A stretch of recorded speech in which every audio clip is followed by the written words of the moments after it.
I never told my daughter what I kept in that rusted warehouse downtown. To her, it was just a pile of junk I refused to sell, a relic of a business I closed years ago. But when she married Bryce, a man whose smile never quite reached his eyes, I knew my secrets were in danger. The call came at midnight on a Tuesday. It was Mrs. Mercer, the warehouse manager. Her voice was shaking. "Sir, he is here. He has bolt cutters, and he is trying to cut the main padlock." I did not panic. I did not call the police immediately. I sat in my leather armchair in the dark, watching the security feed on my tablet. I had been waiting for this moment. I took a slow sip of my bourbon and whispered, "Go ahead, son. Break in." Because Bryce did not know that breaking into that warehouse would be the worst mistake of his life. And he certainly did not know that what was waiting for him inside was not gold or cash, but something far more dangerous. I am Ulysses Stone, 68 years old. I am a widower, a former Marine, and a retired mechanical engineer. I built my life on precision, on hard work, and on the belief that you earn what you keep. I spent 40 years building machines that could withstand high pressure, but nothing prepared me for the pressure of watching a stranger try to dismantle my life brick by brick. My daughter Kendra is smart, she is kind, but she has her mother's heart, a heart that trusts too easily. She did not see what I saw. She saw a charming entrepreneur. I saw a predator waiting to strike. Before I tell you how I destroyed a con artist with nothing but a few legal documents and an old machine, tell me where you are listening from in the comments. Hit like if you believe that a father's duty to protect his child never ends even when that child is 28 years old. It started at the reception. The crystal ballroom was suffocatingly hot and smelled of expensive lilies and desperation. I loosened my tie watching Kendra dance. She looked just like her mother Lucille. Beautiful, radiating joy. I wanted to freeze that moment to keep her smiling before reality crashed down. But the music stopped. The head waiter approached our table. He was holding a leather folder with both hands like it was a sacred text. He did not look at me. He looked at Bryce the groom. Bryce did not even flinch. He just pointed a manicured finger at me while sipping his drink. "Give the bill to him," Bryce said, his voice loud enough for the neighboring tables to hear. "My father-in-law insists on handling the finances. He wants to feel useful." The waiter hesitated, then handed me the folder. I opened it. The number at the bottom of the receipt made my breath hitch. $50,000. I had agreed to pay for the venue and the food. That was $20,000. I had written the check 2 days ago. Where did the extra $30,000 come from? I looked down the itemized list. Vintage Dom Perignon, 50 bottles, imported caviar, truffles. These were items I had never approved. These were items Bryce had ordered behind my back. I stood up. My knees popped, a painful reminder of my years in the service. "Bryce," I said, keeping my voice low. "We agreed on the standard champagne. We agreed on the chicken and fish. Who ordered this?" Bryce laughed. He wrapped an arm around Kendra, pulling her close like she was a trophy he had just won at a carnival. "Come on, Ulysses, don't embarrass Kendra. It is a celebration. You can afford it. Everyone knows you were sitting on a pile of cash from that old factory of yours. Or are you just being a miser?" The disrespect was palpable. He did not call me Mr. Stone. He did not ask. He demanded. The guests at the nearby table stopped talking. They were watching, waiting. I looked at Kendra. She looked confused, her eyes darting between her new husband and her father. "Dad, just pay it, please," she whispered. "Don't make a scene." "I am paying what I promised," I said, my voice steady. I took out my checkbook and my fountain pen. "I am writing a check for $20,000. The rest is yours, Bryce. You ordered it. You pay for it." The room went silent. You could hear a pin drop. Bryce's face turned a shade of red I had only seen on boiled lobsters. His charm evaporated instantly, replaced by a sneer that twisted his handsome features. "You cheap old man," he hissed. "You are going to ruin your daughter's night over a few bottles. This is why you people never stay rich. You hold on to pennies and let life pass you by. You do not know how to live. You people." The words hung in the air like toxic smoke. Kendra gasped. I saw the shock on the waiter's face. I looked Bryce in the eye. I did not see a son-in-law. I saw an enemy. I saw a man who thought my skin color and my age made me weak. He thought he could bully me into submission with public shaming. He was wrong. I tore the check I had just written. Then I took the $50,000 bill and tore that too precisely in half. I dropped the pieces into his half-eaten lobster bisque. "Welcome to the family, Bryce," I said loud enough for the entire room to hear. "You just inherited your first debt. Good luck explaining this to the management." I walked out of the ballroom, leaving a stunned silence in my wake. I drove home in silence, my hands gripping the steering wheel so tight my knuckles turned white. I thought I had won. I thought I had taught him a lesson about boundaries. I was naive. I did not realize that I had just declared war and Bryce was about to launch a counterattack that would hit me right where I lived. I expected an apology. I expected Kendra to call me crying, saying she had made a mistake. I stayed up half the night waiting for the phone to ring. It never did. The next morning I was in my kitchen drinking black coffee and staring at the empty chair where Lucille used to sit. The house was quiet. Too quiet. I was just about to pour a second cup when the front door opened. I did not hear the polite knock of a guest. I heard the thumping of heavy luggage. Bryce walked in first. He was not wearing a tuxedo anymore. He was wearing ripped jeans and a t-shirt that looked expensive but sloppy. He was carrying 3 large boxes. Kendra followed him, looking exhausted, her mascara smudged under her eyes. She wouldn't look at me. "We canceled Hawaii," Bryce announced, dropping a box on my clean granite kitchen counter. The thud echoed through the house. "Since you decided to humiliate us and cut us off financially last night, we had to use the honeymoon money to pay the bar tab. We are broke, Ulysses, and it is your fault." He walked over to the fridge, opened it, and took out a carton of orange juice. My orange juice. He drank directly from the carton, the liquid spilling slightly onto his chin. He wiped it with his sleeve. He didn't just drink the juice, he claimed it. He was marking his territory. So he continued tossing the empty carton into the sink. "We are moving in just until we get back on our feet. We rented out our apartment this morning to get some cash. We have nowhere else to go." I looked at Kendra. "Is this true?" I asked. She finally looked up and I saw the manipulation in her eyes. She had been coached. "Dad, we have no choice," she said, her voice trembling. "You embarrassed Bryce. You owe us this. We are family." Family. That word used to mean everything to me. Now it felt like a weapon. Bryce did not wait for my permission. He clapped his hands together, rubbing them greedily. "We will take the master suite upstairs. It has the best light and the jacuzzi tub. You do not mind moving to the guest room downstairs, right? Your knees are bad anyway, so the stairs are dangerous for you. We are doing you a favor, really." He wasn't asking. He was informing. He walked out of the kitchen and headed towards the stairs, towards the bedroom I had shared with Lucille for 30 years. The bedroom where her perfume still lingered on the pillows. "Hey, Bryce," I called out. He stopped his foot on the first step. He looked down at me, a smirk playing on his lips. "What is it, old man?" I put my coffee mug down. "The master suite is locked," I lied. "I lost the key years ago. You take the guest room, or you get out." Bryce stared at me. For a second I thought he would lunge at me, but then he laughed. A cold, calculating laugh. "Fine," he said. "Guest room it is. For now. But this house needs a lot of work, Ulysses. Too much old junk. Too many dusty memories. We need to modernize. We need to clean house." He walked past me, bumping his shoulder against mine. It wasn't an accident. He began dragging his boxes into the living room, pushing my favorite armchair, my reading chair, against the wall to make space for his massive gaming monitor. I stood in the center of my kitchen, feeling the walls closing in. The enemy wasn't just at the gate anymore. He was inside the wire. He was sleeping under my roof, eating my food, and plotting to take my room. I looked at the calendar on the wall. It was Sunday, the day I usually visited the warehouse. I realized then that I had to protect that key. Because if Bryce was this hungry for a master bedroom, imagine what he would do if he knew about the millions of dollars worth of prototypes sitting in the dark just 5 miles away. I watched him kick his shoes off, leaving them in the middle of the hallway. I took a deep breath. Let him get comfortable, I thought. Let him think he has won. Because the comfortable man gets careless, and I would be watching, waiting for him to make his move. And I knew it wouldn't take long. The sound of screeching wood against hardwood floors woke me up at 6 in the morning. It was a violent sound, like something being dragged against its will. I grabbed my robe and walked down the hallway towards my study. That room was my sanctuary. It was where I designed my first engine, and where I sat in the evenings to read Lucille's old journals. But as I stood in the doorway, I felt the blood drain from my face. My study was gone.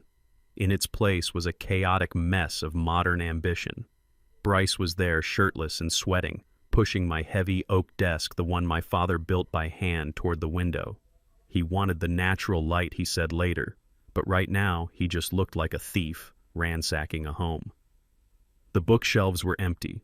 My engineering encyclopedias, my framed patent awards, and the small ceramic angel Lucille had painted 2 weeks before she died were all gone from the shelves. They were dumped haphazardly into 3 large cardboard boxes marked donation. "What are you doing?" I asked, my voice thick with sleep and rising anger. Bryce didn't even turn around. He grunted, shoving the desk another inch, optimizing the workspace. "Ulysses, if I am going to run my startup from here, I need a feng shui that screams success." This room was screaming depression. No offense, but it smelled like old paper and stagnation. I walked over to the boxes. I saw the ceramic angel lying face down at the bottom under a heavy stack of magazines. One of its wings was chipped. My chest tightened. That angel was the last thing Lucille's hands had created. It was priceless to me. To Bryce, it was just clutter. I reached down and picked up the angel, brushing the dust off its broken wing. "You do not touch my things," I said quietly. "You do not touch her things." Bryce finally turned around. He wiped his forehead with the back of his hand and let out a dramatic sigh. "Look, I am doing you a favor." Kendra said, "You have been hoarding this stuff for years. It is unhealthy. You are holding on to ghosts. I am clearing the energy so we can make money. This isn't just a room anymore. It is the headquarters of Miller Innovations." He pointed to the door. I looked back and saw he had already taped a piece of paper over the brass nameplate that read Ulysses Stone. The paper said CEO Bryce Miller in bold marker. It was a crude insult. He was not just taking my space. He was erasing my identity. He was telling me that my time as the man of this house was over. I carefully placed the angel in my robe pocket. "Put my books back," I said. "No can do," Bryce replied, picking up his laptop and slamming it onto my desk. "I need the shelf space for inventory. Besides, you can keep that box in the garage. That is where old tools belong, right? In the garage with the rest of the obsolete equipment." I stood there for a long moment. I could have dragged him out of that chair. I still had the strength, but I saw the way he was looking at me. He wanted a reaction. He wanted me to lose my temper so he could run to Kendra and play the victim again.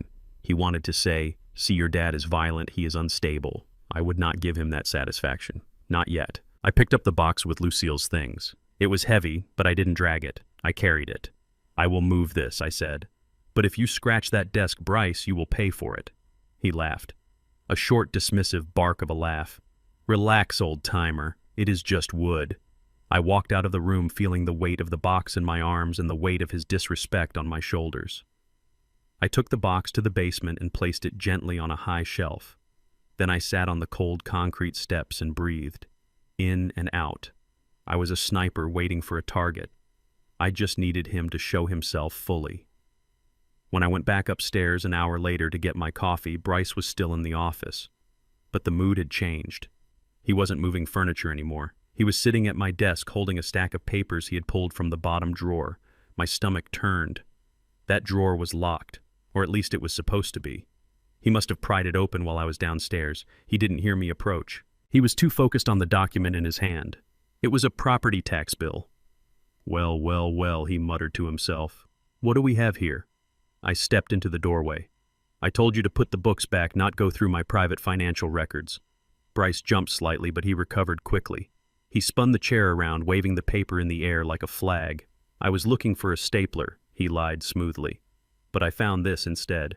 "Ulysses, are you senile or do you just hate money?" He stood up and walked toward me, tapping the paper with his index finger. "You are paying $12,000 a year in property taxes for a derelict warehouse in the industrial district. Warehouse number 4. I looked it up on my phone just now. It is a rust bucket. The roof is probably leaking. The zoning is terrible. Why are you bleeding cash for a dump like that?" I snatched the paper from his hand. "It is none of your business," I said, folding it and putting it in my pocket. "It is storage." "Storage for what?" Bryce pressed his eyes, narrowing. "More ceramic angels. More old books. You are sitting on a prime piece of land. Even if the building is trash, the land is worth something. We could sell it. We could inject that capital into my company." I could turn that $12,000 liability into $1 million asset in 2 years. I felt a cold chill. He had only been in my house for 24 hours, and he was already trying to liquidate my assets. He didn't care about the history of that warehouse. He didn't know that inside those walls were the prototypes for the hydraulic systems that were currently being used in deep-sea oil rigs. He just saw a dollar sign. "It is not for sale," I said firmly. "And it is not empty. It contains heavy machinery, dangerous machinery." Bryce's eyes lit up. "Machinery," he repeated. "Scrap metal. That is even better. Copper prices are at an all-time high. We could strip that place bare and make a fortune just on the salvage rights. Ulysses, you are sitting on a gold mine and you are treating it like a cemetery. This is why you need me. You need someone with vision to manage your estate. You are too emotional." He tried to put his hand on my shoulder, a patronizing gesture. I stepped back. "Stay away from that warehouse, Bryce," I warned him. "The security is tight for a reason." He smirked. "Tight security for a pile of junk. Sure, whatever you say. But think about it. Kendra deserves a better life than this. Selling that place could buy us a real house, unless you want us living in your guest room forever." He walked back to the desk and sat down, dismissing me. I watched him for a moment. He wasn't just greedy, he was desperate. A man who looks at a tax bill and sees a lifeline as a man who is drowning in debt. He needed money fast, and I had just given him a map. I retreated to the kitchen, but I didn't make breakfast. I made a plan. Bryce thought he had conquered my office. He thought he had bullied me into silence. He didn't know that while he was busy measuring the room for his ego, I was measuring him for a coffin. I waited until noon. Bryce left the house saying he had a business lunch with investors. I knew he was lying. He was probably going to the track or a bar. I watched his car pull out of the driveway, then I went straight back into the office. I didn't move the furniture back. I left it exactly as he had arranged it. I wanted him to feel comfortable. I wanted him to feel secure. I pulled a small black pouch from my pocket. Inside was a tiny USB drive, a keylogger. I had used similar tech to monitor employee activity at my factory years ago. I plugged it into the back of the desktop computer Bryce had claimed. It was invisible unless you knew exactly where to look. It would record every keystroke, every password, every website he visited. But I didn't stop there. I reached up to the high bookshelf where he had left a few decorative plants. I placed a miniature camera between the leaves of a fake fern. It was no bigger than a button. It had a direct feed to my iPad. I sat in his chair, the chair that used to be mine. I spun it around. I looked at the room from his perspective. He thought he was the CEO of this house. He thought he was the predator. He didn't realize that by taking this room, he had walked right into a cage. I turned on the computer. I checked the installation. The keylogger was active. The camera was recording. The trap was set. I walked out of the office and closed the door gently. When Bryce came home that evening, I was sitting in the living room reading a newspaper. I looked like a defeated old man. "Did you have a good meeting?" I asked him without looking up. He grinned, tossing his keys on the table. "Fantastic," he said. "Big things are coming, Ulysses. Big things." I smiled behind my newspaper. "I know," I whispered to myself. "I know." The walls of my house are thick plaster and lath built in 1955, but they could not block out the poison Bryce was pouring into my daughter's ear. I was sitting in the living room pretending to watch the evening news, but the volume was low. I was listening to the conversation happening in the dining room. Bryce had laid out a spread of glossy brochures on the table. They were colorful pamphlets with smiling stock photos of elderly people playing chess and staring at sunsets. They looked peaceful. They looked safe. But I knew what they really were. They were warehouses for the forgotten. Bryce's voice was low and smooth, like oil slicking over water. "Honey, look at this one," he said, tapping a brochure for a place called Pinecrest Haven. "It is only 40 minutes away. They have 24-hour supervision. You said yourself you are worried about him. Remember the stove." I gripped the armrest of my chair. The stove. 2 days ago, Bryce had turned on the gas burner while I was in the bathroom and left it running without a flame. When I came out, the kitchen smelled of gas. He had rushed in shouting, "Oh my God, Ulysses, are you trying to kill us all?" He had looked at Kendra with wide, terrified eyes. "See?" he whispered. "He is forgetting things. It is starting." It was a lie, a calculated tactical lie. But Kendra didn't know that. She only saw her father aging and her husband panicking. "I can't just send him away." Bryce, Kendra said, her voice cracking. This is his home. He built the deck out back. Mom died in that bedroom upstairs. That is exactly why he needs to leave. Bryce pressed harder. Too many memories. It is depressing him. And look at him, Kendra. He is confused. He is hostile. Yesterday he yelled at me for moving a desk. That is a symptom of early onset dementia. Aggression, paranoia. It is not safe for you to be around him when he snaps. Pinecrest is affordable.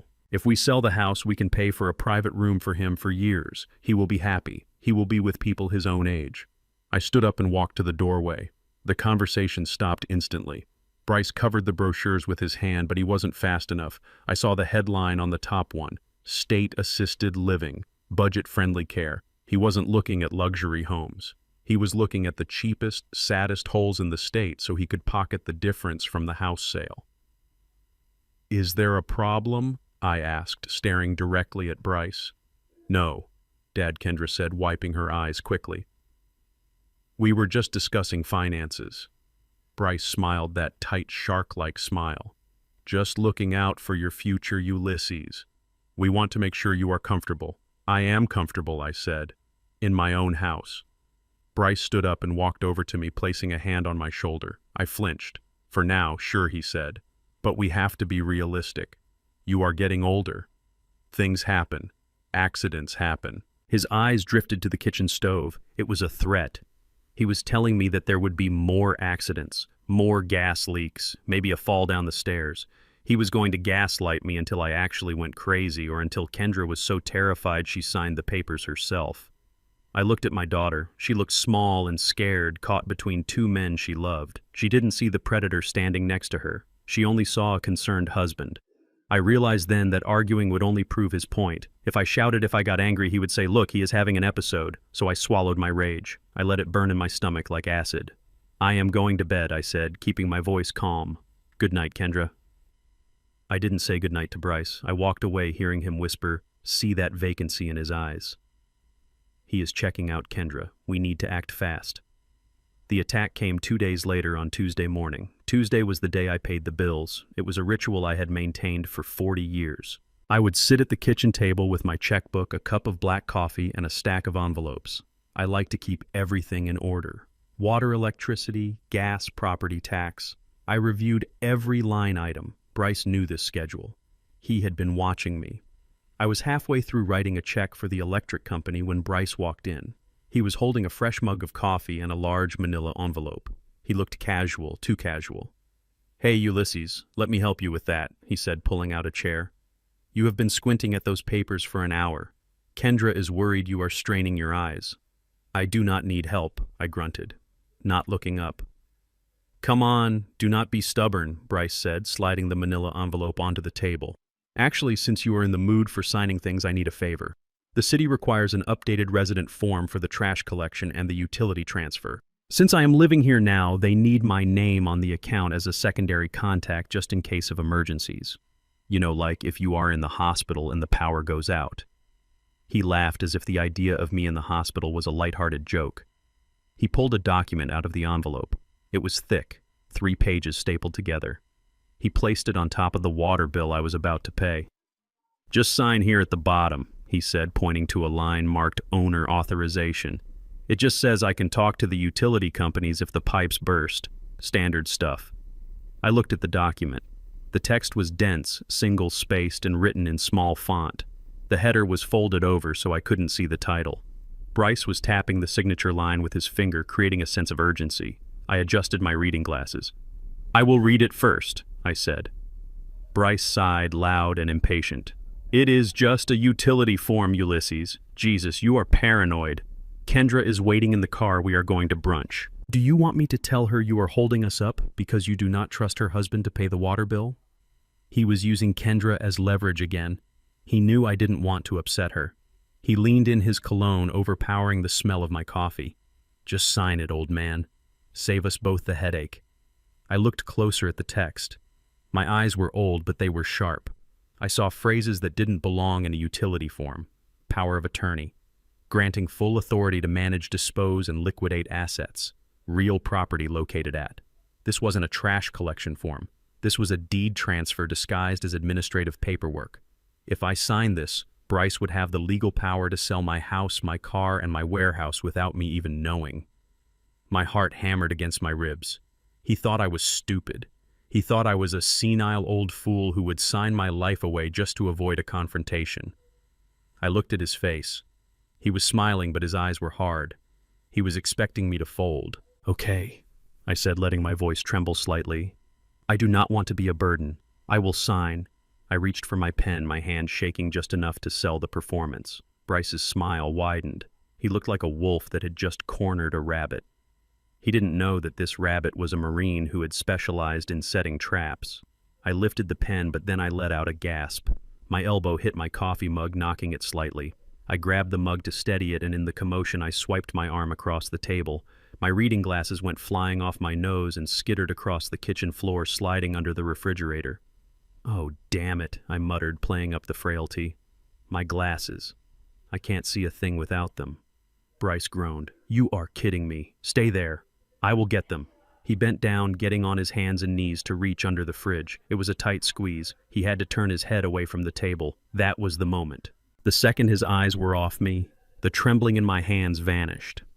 I moved with the speed of a man half my age. I reached into the pocket of my cardigan where I had stashed my own document earlier that morning. I had printed it the night before after finding a draft of Bryce's scheme in the printer tray memory. My document looked exactly like his. Same font, same layout. But the text was different. Instead of granting him power of attorney, this document was a binding declaration that the signer acknowledged he was a guest in the home with no legal claim to residency or assets, and that any attempt to sell property would result in immediate eviction.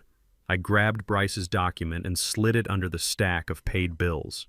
I placed my decoy document in front of me. The swap took 3 seconds. "Got them." Bryce grunted from the floor. He stood up, brushing dust off his knees and handing me the glasses. "Here. Now sign the damn paper so we can leave." I put the glasses back on. I squinted at the decoy document, pretending to struggle with the focus. Okay, I muttered. "Utility form." "Right." I signed my name with a flourish. Ulysses Stone. Bryce snatched the paper away the moment the ink left the page. He didn't read it. He was too arrogant. He just folded it and shoved it into his pocket. "Thanks, Dad," he said, the sarcasm dripping from the word. "See, that wasn't so hard, was it? Now we can take care of everything for you. You have no idea," I thought as I watched him walk out the door. "You have no idea what you just signed up for." I sat back in my chair and took a sip of my coffee. It was cold, but it tasted like victory. He had the paper he wanted, or so he thought. He would file it with his lawyer or the bank, and when he tried to use it, he would trigger a legal landmine that would blow his credibility to pieces. But I wasn't done. The war was just heating up. Bryce thought he had the keys to the kingdom. He was about to find out he had just locked himself in with the monster. I turned my attention back to my bills. I had to make sure the electricity stayed on. After all, I needed the power for the cameras I had hidden in the warehouse. Tonight, I had a feeling Bryce would make his next move, and I wanted to see every pixel of it in high definition. Wednesday morning started with a lie. I sat at the kitchen table nursing my 3rd cup of coffee, watching Bryce adjust his silk tie in the hallway mirror. He was dressed like a man who ran empires. Italian suit, polished shoes, and a leather briefcase that I knew contained nothing but a tablet and a sandwich. "I have a big pitch with the venture capitalists downtown," he announced loud enough for Kendra to hear from the living room. "They are very interested in my vision for the future." It was a performance, a bad one. Thanks to the keylogger I had installed on his computer, I knew the truth. Bryce didn't have a pitch. He didn't even have a company. His business license had been revoked 6 months ago for non-payment of fees. He was unemployed, drowning in debt, and desperate. But he kissed Kendra on the cheek, and she looked at him with stars in her eyes, believing every word. "Good luck, honey," she said. "Go get them." I said nothing. I just watched him walk out the door. As soon as his car engine roared to life, I pulled out my iPad. I wasn't tracking his stocks. I was tracking his location. I had slipped a GPS tag into the lining of his trunk the night before. The blue dot on my screen didn't head toward the financial district. It didn't go to the tech park. It headed south, toward the river, toward the rust belt of the city where the steel mills used to burn day and night. Bryce was going to the address he had stolen from my tax bill. He was going to warehouse number 4. I watched the blue dot navigate through the potholed streets of the industrial zone. this was not a place for a leased BMW. It was a place of corrugated iron chain link fences and stray dogs. I could imagine Bryce's face twisting in disgust as he drove past the abandoned factories. He probably thought he was driving into a wasteland. He didn't know that some of the most valuable things in the world are kept in the ugliest boxes. The dot stopped. He had arrived. I switched apps, opening the security feed from the external cameras at the warehouse. The video was crisp and clear, a sharp contrast to the decaying brick facade of the building. I saw Bryce step out of his car. He looked out of place like a peacock in a coal mine. He covered his nose with a handkerchief, looking around nervously.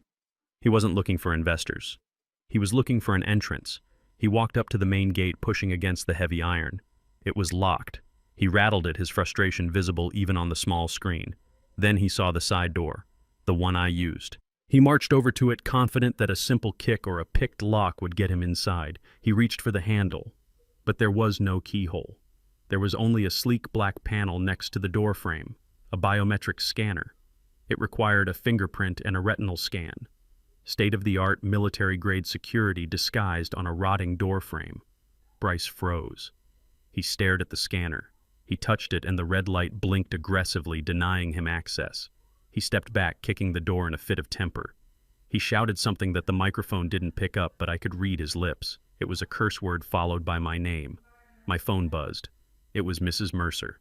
Mrs. Mercer is 70 years old. She is a retired logistics officer from the Army. She lives in a small apartment overlooking the warehouse lot, and I pay her to keep an eye on things. She is tougher than most men I served with. "Sir," she said, her voice calm and gravelly, "we have a visitor. He is driving a fancy car, and he is kicking your door. Do you want me to call the police, or should I go down there with my bat?" I smiled. "No police yet, Mrs. Mercer," I said, "and keep the bat in the closet. That is my son-in-law. He thinks he found a gold mine. He looks like he found a headache," she replied dryly. "He is trying to pry the scanner off the wall with his car keys. He is going to scratch the paint." "Let him try," I said. "That scanner is reinforced titanium. He will break his keys before he breaks that lock. Just watch him. If he manages to get inside, then you call me, but he won't get in. Not today."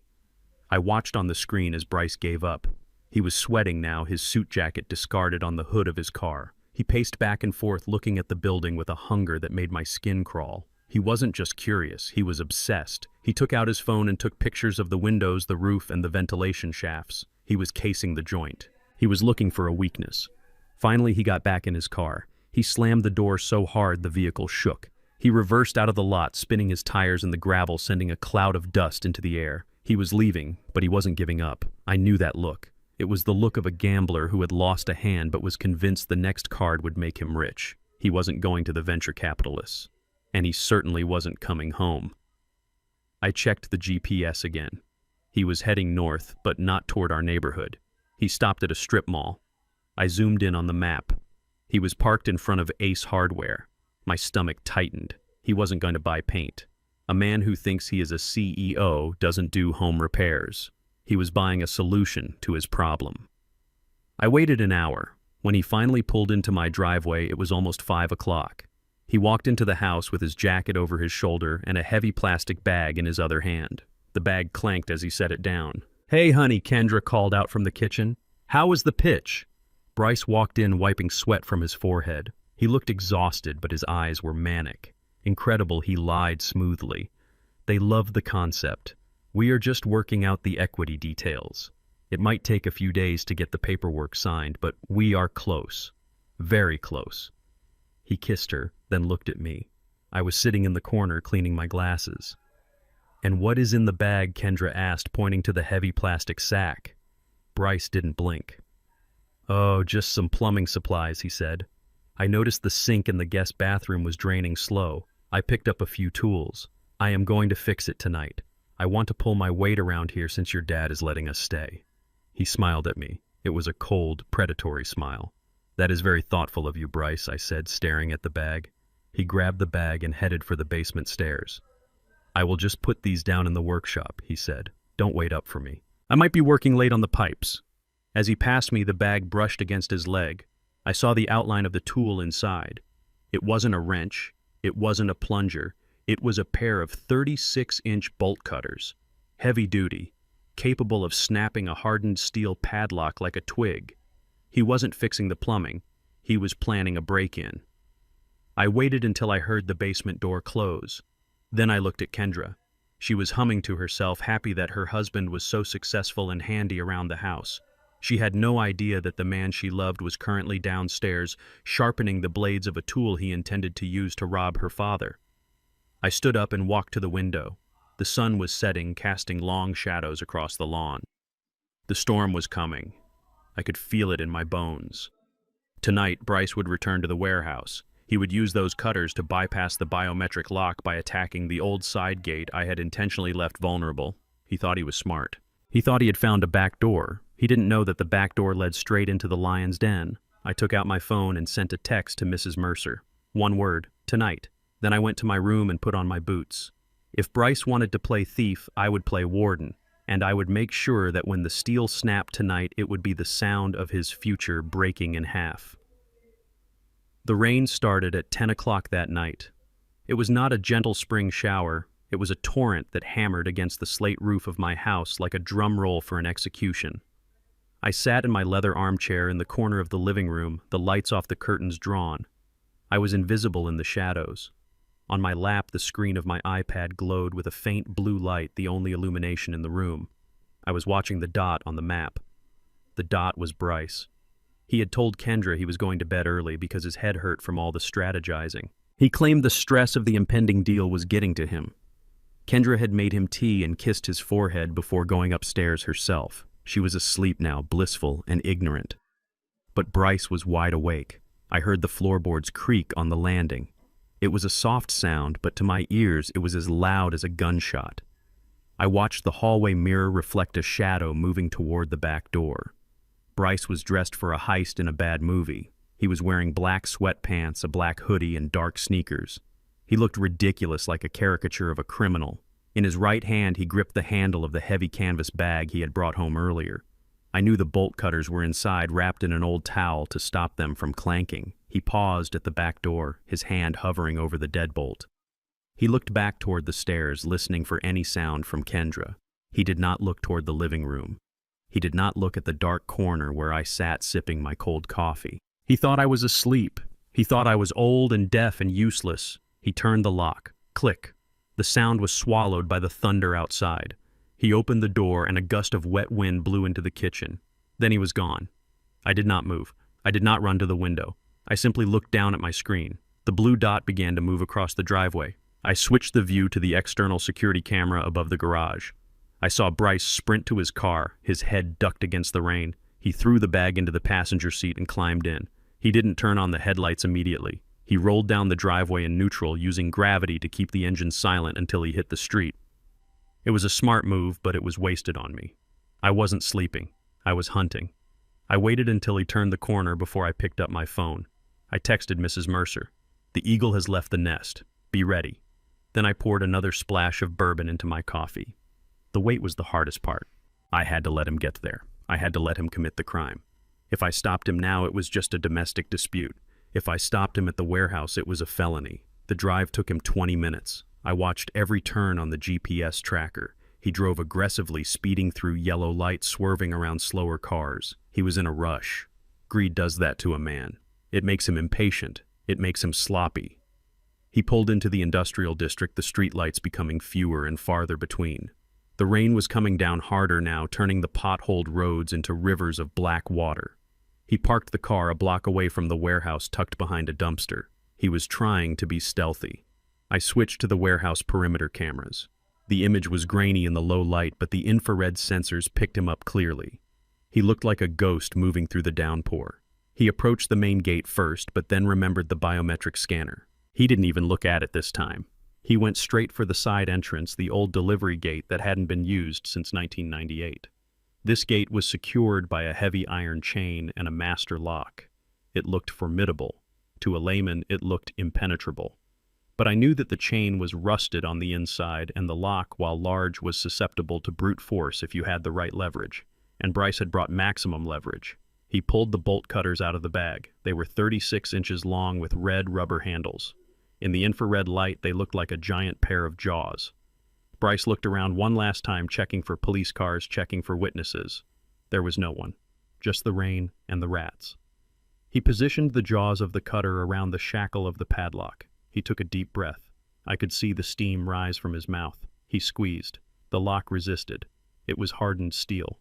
Bryce grunted, his body straining against the metal. He adjusted his grip, planting his feet in the mud for better traction. He was sweating now, mixing with the rain on his face. He put his entire weight onto the handles, bouncing slightly. Snap. The sound was sharp and violent, loud enough to be heard over the storm. The shackle sheared off and fell into the mud. The chain rattled loose. Bryce dropped the cutters and grabbed the heavy iron gate. He pulled. The hinges screamed in protest, a high-pitched shriek of metal on metal that made my teeth ache. He pulled harder and the gate groaned open just enough for him to slip through. He was inside. My heart began to race, not from fear, but from anticipation. He had crossed the line. He was now officially trespassing on private property with intent to steal. But the trap wasn't just the building. The trap was what was inside. I tapped the screen, switching to the interior cameras. The warehouse was cavernous and dark. The only light came from the lightning flashing through the high skylights and the beam of the flashlight Bryce had just clicked on. The beam cut through the dusty air, illuminating towering shapes covered in heavy canvas tarps. Bryce moved quickly. He expected shelves of products. He expected crates of copper wire. He expected a safe full of cash. He ran to the nearest tarp and ripped it off. Underneath was not a stack of gold bars. It was the Mark I hydraulic pressure system, a massive engine prototype I had built in 1985. It was an ugly beast of cast iron and brass gears, grease-stained and imposing. It looked like a relic from the Industrial Revolution. Bryce stared at it. He shone the light all over it, looking for a control panel made of silver or a hidden compartment. He found nothing. He kicked the tire of the machine. He ran to the next tarp. He tore it down frantically. This was the solar array actuator, a delicate framework of aluminum and glass lenses. It looked like a giant robotic spider. Again, no cash. No quick liquidity. He began running down the aisles, tearing tarps off one by one. The Mark III turbine, the geothermal coupler, the variable transmission shaft, my life's work, my legacy. Every single machine in that room was a prototype that held a patent worth millions in royalties. But to the naked eye, to the uneducated eye of a gold digger, they looked like scrap metal. They looked like junk. I saw him stop in the center of the warehouse. He spun around, his flashlight beam dancing wildly against the walls. "Where is it?" he screamed. I heard his voice echo through the tablet speakers, tiny and tinny, but filled with rage. "Where is the money, you old fraud?" He fell to his knees. He grabbed a handful of dust and threw it. He had risked everything. He had lied to his wife. He had broken the law. He had severed his relationship with me. And for what? For a room full of rusty machines that he didn't understand. The disappointment broke him. But then the rage took over. A dangerous, blind rage. He stood up and grabbed the bolt cutters from the floor. "If I can't have the money," he shouted at the empty room, "then you can't have your trash." He swung the heavy tool like a baseball club. "No," I whispered to the empty living room. "Don't do it, Bryce." He didn't hear me. He swung the bolt cutters with all his strength, smashing them into the glass lenses of the solar array actuator. The sound of shattering glass was sickening. That prototype was one of a kind. It was the original model for the solar farms currently powering half of Nevada. He didn't stop. He moved to the hydraulic system. He jammed the jaws of the cutters into the exposed gear mechanism and twisted. I heard the crunch of precision-engineered teeth stripping away. He was destroying the intellectual property. He was murdering history. I felt a tear roll down my cheek. I wasn't crying for the money. I was crying because Lucille had helped me calibrate that gearbox. She had stood in that cold warehouse holding the flashlight for hours while I adjusted the torque. He wasn't just breaking metal, he was breaking her memory. He moved to the third machine, the guidance gyroscope. It was a delicate instrument housed in a glass case. He raised the cutters high above his head, screaming like a banshee. Smash! The glass exploded. The brass rings bent. The delicate needle that had once pointed the way to a new era of aviation was crushed under the weight of his greed. I had seen enough. He had done more than break in. He had committed a crime against innovation. He had proved that he was not just a thief, but a vandal, a man who destroyed what he could not possess. I reached for the button on my screen, the button I had installed 3 days ago, the silent alarm. I pressed it. Instantly, the warehouse was flooded with blinding strobe lights. A siren began to wail, a deafening, ear-piercing sound that was designed to disorient and terrify. Bryce dropped the cutters. He covered his ears, stumbling back. He looked around wildly, his eyes wide with panic. The red and blue strobe lights painted him as exactly what he was, a criminal caught in the act. He tried to run. He scrambled toward the gate he had entered. But in his panic, he tripped over the very tarp he had ripped down. He fell hard, hitting his face against the concrete floor. He scrambled up, blood dripping from his nose. "Run, Bryce," I said to the screen, my voice cold and hard. "Run as fast as you can." He made it to the gate and squeezed through, vanishing into the rainy night. He left the bolt cutters behind. He left his dignity behind. And he left his freedom behind. I picked up my phone and dialed the number for the precinct. I didn't call 911. I called the direct line of Detective Miller, an old friend from the Corps. "Hello, Ulysses," the detective answered, his voice thick with sleep.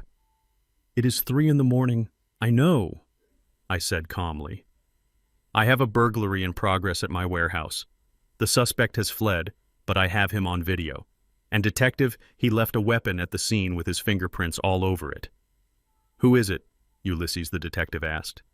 I took a deep breath. "It is my son-in-law," I said. "And detective, make sure you bring a warrant. He is dangerous." I hung up the phone. I looked at the screen one last time. The warehouse was empty now, save for the flashing lights and the broken machines. My heart ached for the damage, but I knew it was a necessary sacrifice. I had traded metal for freedom. I had sacrificed the past to save Kendra's future. I closed the iPad. I finished my bourbon. Then I went upstairs to my room. I took off my clothes and put on my pajamas. I climbed into bed and stared at the ceiling, listening to the rain. I needed to look like I had been sleeping when the police arrived. I needed to look like a heartbroken father, and that wouldn't be hard, because I was heartbroken, but I was also victorious. The trap had snapped shut, and tomorrow the skinning would begin. The sun came up on Thursday morning as if nothing had happened. The sky was a brilliant, insultingly bright blue, and the birds were singing in the oak tree outside the kitchen window. I sat at the head of the table eating my eggs and bacon with the slow, deliberate movements of a man who has nothing to hide. Across from me, Bryce was putting on a performance that deserved an Academy Award. He was wearing a fresh white shirt, but I could see the purple bruise blooming on his jawline where he had face planted onto the concrete floor of my warehouse 6 hours ago. He was moving stiffly, favoring his right leg, but he smiled at Kendra as she poured him orange juice. "Honey, what happened to your face?" Kendra asked, touching his chin gently. Bryce winced, but kept the smile plastered on. "I slipped in the shower." He lied, his voice smooth and practiced. "Clumsy me. I hit the soap dish. It is nothing." He looked at me, challenging me to contradict him. He thought he was safe. He thought that because he had escaped the warehouse before the police arrived, he was in the clear. He didn't know that Detective Miller was a man who preferred to serve warrants after his morning coffee. I took a bite of toast. "Be careful, Bryce," I said, my voice flat. "Slippery surfaces can be dangerous. You never know when the floor is going to come up and hit you." Bryce narrowed his eyes, but before he could respond, a heavy pounding shook the front door. It wasn't the polite knock of a neighbor. It was the authoritative, rhythmic thud of law enforcement. Kendra frowned, putting down the coffee pot. Who could that be this early? She walked to the door, but I stayed seated. I watched Bryce. He froze his fork, hovering halfway to his mouth. The color drained from his face, turning his skin a pasty gray. He knew. The door opened and I heard the deep baritone of Detective Miller. "Police, we have a warrant for the arrest of Bryce Miller." Kendra gasped. "A what?" "There must be a mistake." Miller walked into the kitchen, followed by 2 uniformed officers. He didn't look at me. He looked straight at Bryce. "Bryce Miller, stand up and put your hands behind your back. You are under arrest for breaking and entering grand larceny and malicious destruction of property." Bryce stood up, knocking his chair over. The crash echoed in the silent kitchen. Wait, this is crazy," he stammered, backing away until he hit the refrigerator. "I didn't do anything. I was here all night. Ask my wife. Kendra, tell them." Kendra rushed forward, placing herself between Bryce and the officers. Her hands were trembling. "Officer, please, my husband has been in bed all night. You have the wrong person. This is harassment." Detective Miller didn't blink. He stepped around Kendra and grabbed Bryce's wrist. He spun him around with professional efficiency. The sound of the handcuffs ratcheting shut was sharp and final. Click, click. Bryce yelped. Ouch, watch the arm. I am injured. We know, Miller said. We saw the video of you falling. You have the right to remain silent. I took another sip of coffee. The steam rose from the mug, swirling in the morning light. I watched the metal cuffs bite into the expensive fabric of Bryce's shirt. He wasn't a CEO anymore. He wasn't a visionary. He was just a criminal in my kitchen. The kitchen erupted into chaos. Kendra wasn't crying yet, she was screaming, a high-pitched sound of pure denial and rage. But she wasn't screaming at the police. She was screaming at me. She spun around, her eyes wide and wild. You did this? She shrieked, pointing a shaking finger at my face. You called them! You set him up! I put my coffee cup down slowly. I did not set him up, Kendra, I said calmly. He broke into my property. He destroyed my life's work, liar, she screamed. She grabbed Bryce's arm, trying to pull him away from the officers, as if she could physically unarrest him. He went there because he was worried about you. He told me he was going to check on the property because you are too old to manage it. He was trying to help and you turned it into a crime scene. Bryce seized the opportunity. He realized that the only way to save himself was to turn his wife against her father completely. He slumped his shoulders, putting on a face of tragic martyrdom. It is okay, Kendra, he said, his voice breaking theatrically. Let them take me. We knew this would happen. Your father has hated me from the day we met. Look at him. He is smiling. I wasn't smiling. My face was stone. He framed me. Bryce continued looking at the officers with wide, innocent eyes. I went there to inspect the building because I am the power of attorney for this family. I have the paperwork. The old man is senile and he forgot he gave me permission. And let us be honest here, officers. We all know why he really called you. He looked at me with pure venom. He hates that a white man married his daughter. He has been looking for an excuse to get rid of me since the wedding. This is a hate crime. He lured me there and now he is using his police buddies to lynch me legally. The accusation hung in the air like a foul smell. It was a low blow, a desperate attempt to weaponize race and history to cover his own greed. Kendra looked at me, and for the first time in her life, I saw hate in her eyes. Is that it, Dad? She asked, her voice dropping to a whisper that hurt more than the screaming. Is this about control?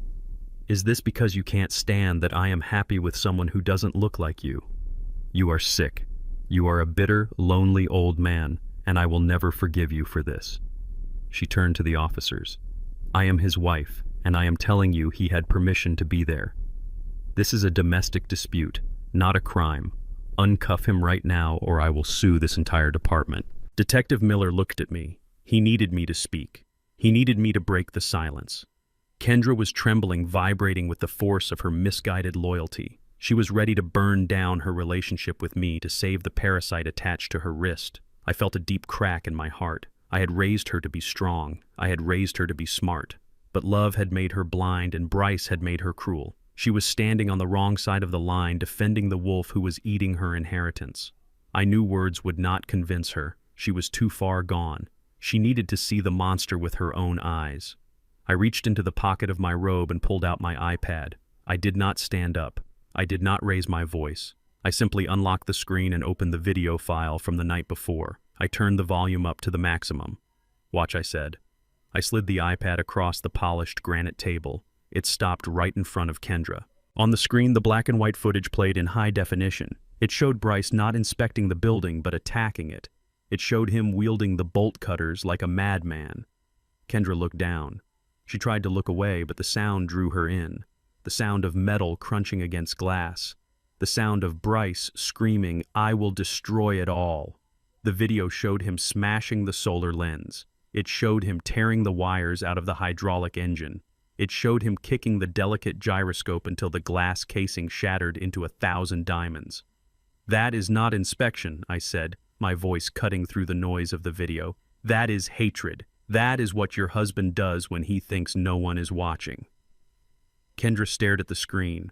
Her mouth opened slightly, but no sound came out. She saw Bryce's face illuminated by the flashlight twisted in a rictus of pure, unadulterated greed and rage. She heard him curse my name. She heard him scream, "Where is the money?" Bryce tried to lunge for the iPad. "Turn that off," he shouted, struggling against the officers. "It is a deep fake." He edited it. "Don't look at it, Kendra." But Kendra was looking. She watched the moment the alarm went off. She watched her husband, the man she thought was a brave entrepreneur, turn into a coward, running and tripping over his own feet, leaving his weapon behind. The video ended. The kitchen was silent again. I looked at my daughter. I didn't see the hate anymore. I saw confusion. I saw the first cracks in the glass house she had built. "He didn't go there to help me, Kendra," I said softly. "He went there to steal. And when he didn't find gold, he decided to destroy my legacy. That is the man you married." Kendra looked up from the screen. She looked at Bryce. He was sweating profusely now, his facade of victimhood melting away to reveal the trapped rat underneath. "Baby, listen to me," he pleaded. Detective Miller tugged on the cuffs. "That is enough. Bryce Miller, let us go." They dragged him toward the door. Bryce was shouting now, throwing out threats and pleas, but he was small. He was small, and he was caught. Kendra stood in the middle of the kitchen. She didn't follow him. She didn't run to the car. She just stood there looking at the empty doorway. I picked up my toast. It was cold. I took a bite anyway. I looked at my daughter, but I offered no comfort. She had chosen her side. Now she had to stand in the wreckage. "I'm going to finish my breakfast," I said. "You should call a lawyer, Kendra. Not for him, for yourself." I didn't look at her again. I stared out the window at the beautiful blue sky, listening to the sound of the police car driving away, carrying the trash out of my life. But I knew this wasn't over. The snake had been caught, but the poison was still in the house, and Kendra was still infected. It took 6 hours for Kendra to drain her bank account. She did not ask me for the money. She knew better. She liquidated the emergency fund I had helped her build since she was 16, $25,000. That was the price of Bryce's freedom pending trial. It was money meant for a down payment on a house or a medical emergency. Instead, it went into the pocket of a bail bondsman downtown, a sunk cost that she would never see again. When they walked through the door, Bryce did not look like a criminal who had just spent the night in a holding cell. He looked like a wounded soldier returning from a war he did not start. He was limping slightly, favoring his right leg. He was rubbing his wrists where the cuffs had been. Kendra was hovering over him like a nursemaid, holding his elbow, guiding him to the sofa as if he were a fragile piece of porcelain. I was sitting in the living room reading a book on thermodynamics. I did not look up. I wanted them to feel the weight of my silence. I wanted Kendra to feel the emptiness of her bank account every time she looked at me. Bryce collapsed onto the sofa, letting out a long, dramatic groan. He threw his head back against the cushions and closed his eyes. "Thank you, baby," he whispered to Kendra, his voice raspy and weak. "You saved my life in there. You are the only one who believes in me." Kendra sat beside him, stroking his hair. Her eyes were red from crying. "I got you," she said softly. "We will figure this out. We will fight this." I turned the page of my book. The sound was sharp in the quiet room. Bryce opened one eye and looked at me. There was no gratitude in his gaze, only calculation. He had lost the first round, but he was already planning the second. He realized that as long as I had legal control of my assets and my testimony, he was going to prison. He needed to discredit the witness. He needed to destroy my credibility before we even stepped into a courtroom. And he decided that the best way to do that was to declare me insane. He waited until I went to the kitchen to make tea. I heard him shifting on the sofa, leaning close to Kendra. His voice changed. It lost the weak, raspy quality and became low and urgent. The voice of a conspirator. "Kendra, we need to talk about your dad," he said. "Not now, Bryce," she replied. "You need to rest." "We do not have time to rest," he insisted. "Listen to me. You saw the video. You saw the way he looked this morning. He was eating toast while the police dragged me away. He did not even blink. That is not normal, Kendra. That is a lack of empathy. It is a classic sign of frontal lobe deterioration." I stood in the kitchen, gripping the counter. He was playing the doctor now. "Think about it," Bryce continued. "Who puts military-grade security cameras in an empty warehouse full of junk? Who sets a trap like that for their own family?" He baited me, Kendra. He told me the lock was broken. He told me to go check on it. He wanted me to go there so he could trigger the alarm. He is creating scenarios in his head. He is paranoid. He thinks I am stealing from him. He thinks the government is watching him. It is dementia. Kendra was silent. I could hear her breathing. "He is dangerous," Bryce said, his voice dropping to a terrifying whisper. "Today it was me. Tomorrow it could be you. What if he forgets who you are? What if he thinks you are an intruder? He has guns in the house, Kendra. He is a retired Marine with a deteriorating mind. We have to protect him from himself, and we have to protect the family assets before he burns them all down or gives them away to some scammer. We need to file for conservatorship. We need to take control of his finances and his medical decisions. It is the only way to save him. I felt a cold rage settle in my stomach. Conservatorship. He wanted to strip me of my rights. He wanted to make me a child in the eyes of the law so he could spend my money without my permission. It was the ultimate theft. He wasn't just trying to steal my machines anymore, he was trying to steal my life. I walked back into the living room. Bryce stopped talking instantly. He grabbed his leg and winced, pretending to be in pain again. I looked at Kendra. She looked away, unable to meet my eyes. She was listening to him. The seed had been planted. The next afternoon, a silver sedan pulled into the driveway. It was not a police car. It was a Volvo. A man in a tweed suit stepped out carrying a leather bag. He looked kind. He looked professional. He looked like exactly the kind of man you hire when you want to politely lock your father away. I was in the garden pruning the roses. Kendra walked out to meet me. She looked nervous, wringing her hands together. "Dad," she said, her voice high and tight. "This is Dr. Evans. He is a specialist." I put down my shears. "A specialist in what, Kendra?" "Geriatric psychology," she said, rushing the words. "We just want to make sure you are okay. The stress of the break and the police coming to the house, it is a lot for anyone. We just want you to have a checkup. Just a conversation." I looked past her at the window. Bryce was standing there behind the curtains. He was smirking. He thought he had won. He thought I would refuse. He thought I would get angry and throw the doctor off my property, proving his point that I was hostile and unstable. Or he thought I would take the test and fail because he had convinced Kendra that my eccentricity was actually madness. Dr. Evans walked up to me, extending a hand. "Good afternoon, Mr. Stone. Your daughter tells me you have been under a lot of pressure lately. I would love to just sit and chat for a bit, maybe do a few simple cognitive exercises. It is completely standard." I wiped my hands on a rag. I looked at the doctor, then at Kendra. She looked terrified. She truly believed she was doing the right thing. She thought she was saving me. She didn't realize she was the weapon Bryce was using to execute me. I smiled, a calm, rational smile. "I would be happy to talk to you, doctor," I said. "I have nothing to hide. My mind is as sharp as it was the day I designed the guidance system for the Apollo project." Kendra let out a breath she had been holding. "Oh, thank God.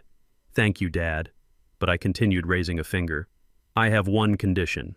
Dr. Evans tilted his head. "What is that, Mr. Stone?" I pointed at the window where Bryce was hiding. "If we are evaluating mental health in this house, we evaluate everyone. You want to test my memory and my cognitive function. Fine. But I want you to run a full toxicological and psychological screen on my son-in-law." Kendra frowned. "What? Why?" "Because," I said, my voice hardening, "a sane man does not break into a warehouse with bolt cutters thinking he will find gold. A sane man does not attack heavy machinery with a metal pipe screaming at the air. If I am being tested for dementia, he needs to be tested for narcotics and sociopathy." I looked Dr. Evans in the eye. "That is the deal. I sit for your test if he sits for yours. If you are really here to help the family, you will want to make sure everyone is safe."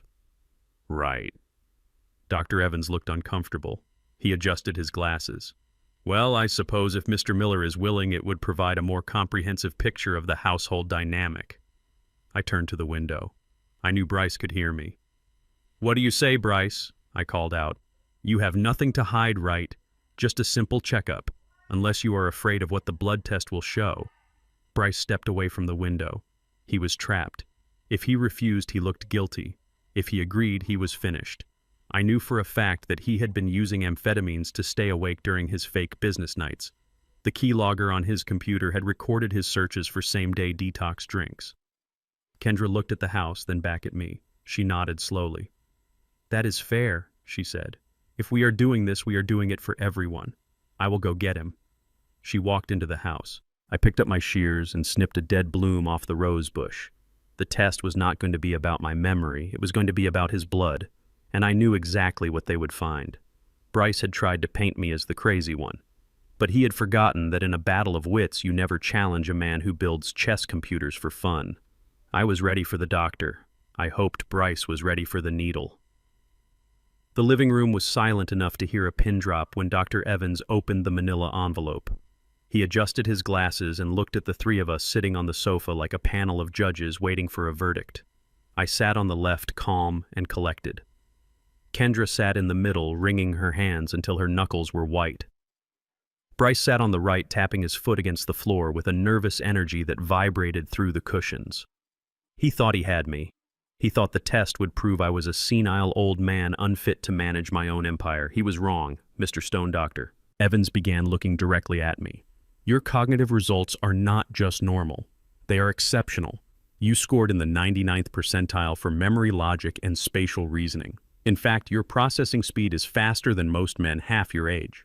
There is absolutely no evidence of dementia, Alzheimer's, or any cognitive decline. You are as sharp as a tack. Kendra let out a long breath, a sound that was half relief and half confusion. She looked at me, and for a second I saw a flicker of pride. But Bryce did not share her sentiment. He scoffed, crossing his arms. That is impossible, he muttered. He must have cheated. He memorized the answers. Dr. Evans ignored him. He reached back into the envelope and pulled out a second sheet of paper. This one had a red stamp on the corner. Now, regarding the toxicology screen, Dr. Evans continued, his voice growing stern. As agreed, we tested everyone. Mr. Stone is clean. Mrs. Miller is clean. However, Mr. Miller, we found some concerning anomalies in your sample. Bryce froze. What anomalies? I take allergy medicine. That is it. It was not allergy medicine, Dr. Evans said flatly. We tested the hair sample provided from the beanie cap found at the warehouse scene, which was confirmed to match your DNA. We also tested the blood draw from yesterday. Both samples tested positive for high levels of methamphetamine and synthetic opioids. These are not prescription levels, Mr. Miller. These are abuse levels. The room seemed to tilt. Kendra turned slowly to face her husband. Her eyes were wide with horror. Meth, she whispered. You told me you do not even drink coffee anymore. Bryce stood up, his face turning a blotchy red. This is a setup. The old man spiked my drink. Or the lab made a mistake. Do you know who I am? I am a CEO. I do not do drugs. Dr. Evans stood his ground. The hair follicle test goes back 90 days, Mr. Miller. Unless your father-in-law has been spiking your drinks for 3 months, this is a pattern of long-term usage. It explains the erratic behavior, the paranoia, and the aggression Mr. Stone described. You are not a victim of a senile man. You are an addict spiraling out of control. Bryce looked around the room like a trapped animal. He saw the judgment in the doctor's eyes. He saw the heartbreak in Kendra's eyes. And he saw the cold, hard truth in mine. He didn't say another word. He grabbed his car keys from the coffee table and stormed out of the house, slamming the door so hard the windows rattled. Kendra put her face in her hands and began to sob. I did not comfort her yet. The surgery was not over. We had removed the tumor's credibility, but now we had to cut off its blood supply. I stood up and thanked Dr. Evans, walking him to the door. Once he was gone, I went straight to my study. I did not sit down. I picked up the phone and dialed the private number of the bank manager, a woman I had known for 20 years. Sarah. It is, Ulysses, I said. It is time. Initiate the freeze, Ulysses. Are you sure, she asked. This will lock everything. Joint accounts, credit cards, even the emergency overdraft. Do it, I said. And Sarah flagged the secondary card holder as a fraud risk. I do not want him buying so much as a pack of gum on my dime. I hung up the phone. I imagined the invisible digital walls slamming down around Bryce. He was running, but he was about to hit a fence he could not climb. 5 miles away, Bryce was parking his car in front of a liquor store. I knew this because the GPS tracker was still active. He walked into the store seeking the only comfort he knew. He grabbed a bottle of $200 single malt scotch. He walked to the counter, his head held high, trying to regain some shred of his shattered ego. He placed the bottle on the counter. He pulled out the platinum credit card, the one that bore my name, but which I had foolishly allowed him to carry for business expenses. The clerk swiped the card. Beep. Declined. Bryce frowned. Try it again. The chip is sensitive. The clerk swiped it again. Beep. Declined. Pick up card.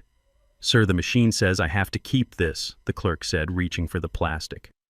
Bryce snatched the card back. You will not keep anything. This is my card. Do you know who I am? The machine says it is reported stolen, sir.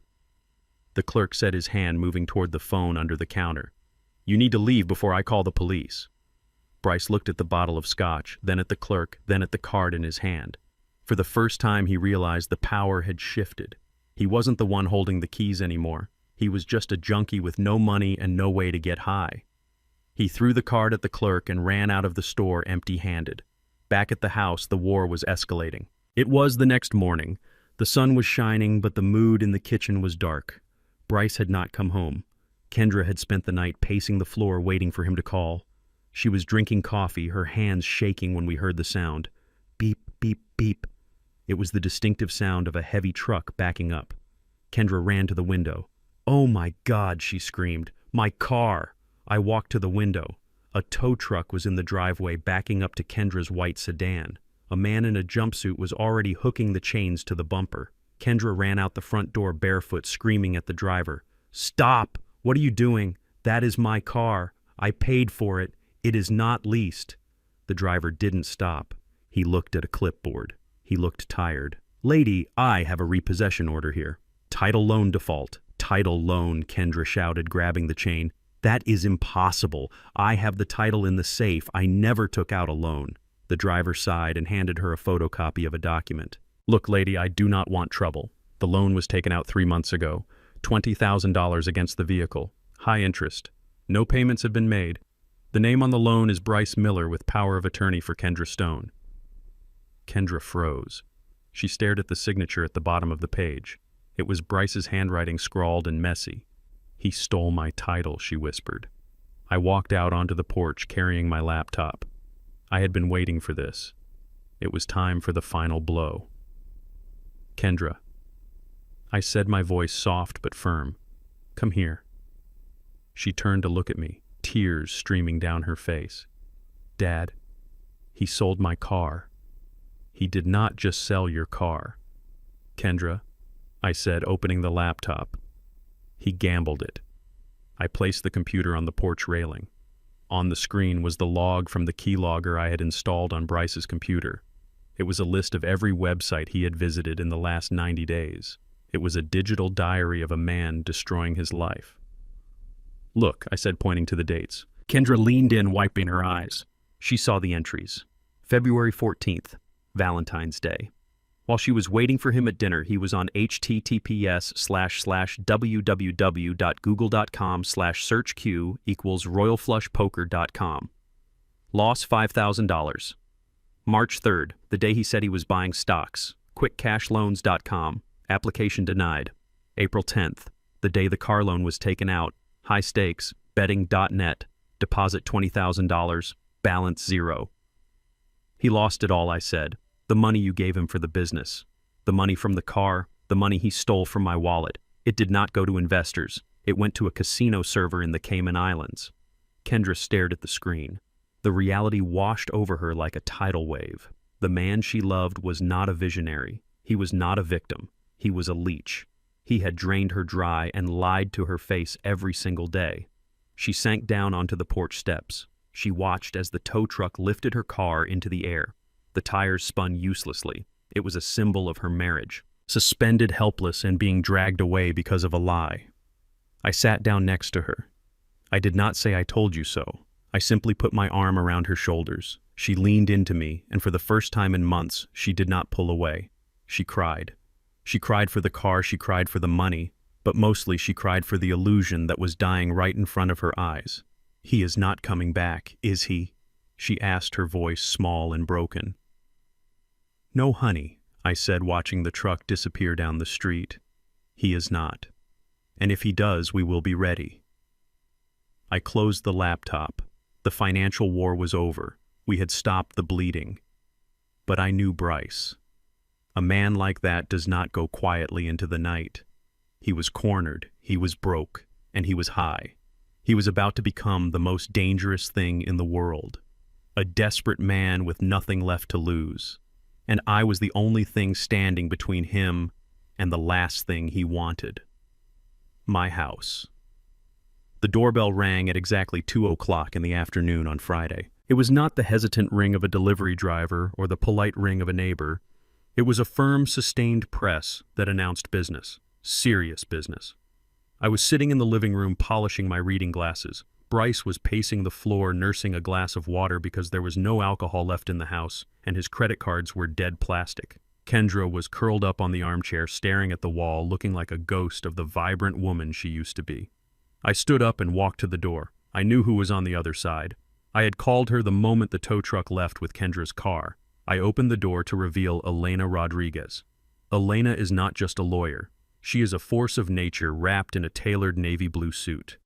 She stands 5 feet 2 inches tall, but she walks into a room like she owns the building. She was holding a black leather briefcase that looked heavy, not with paper, but with ammunition.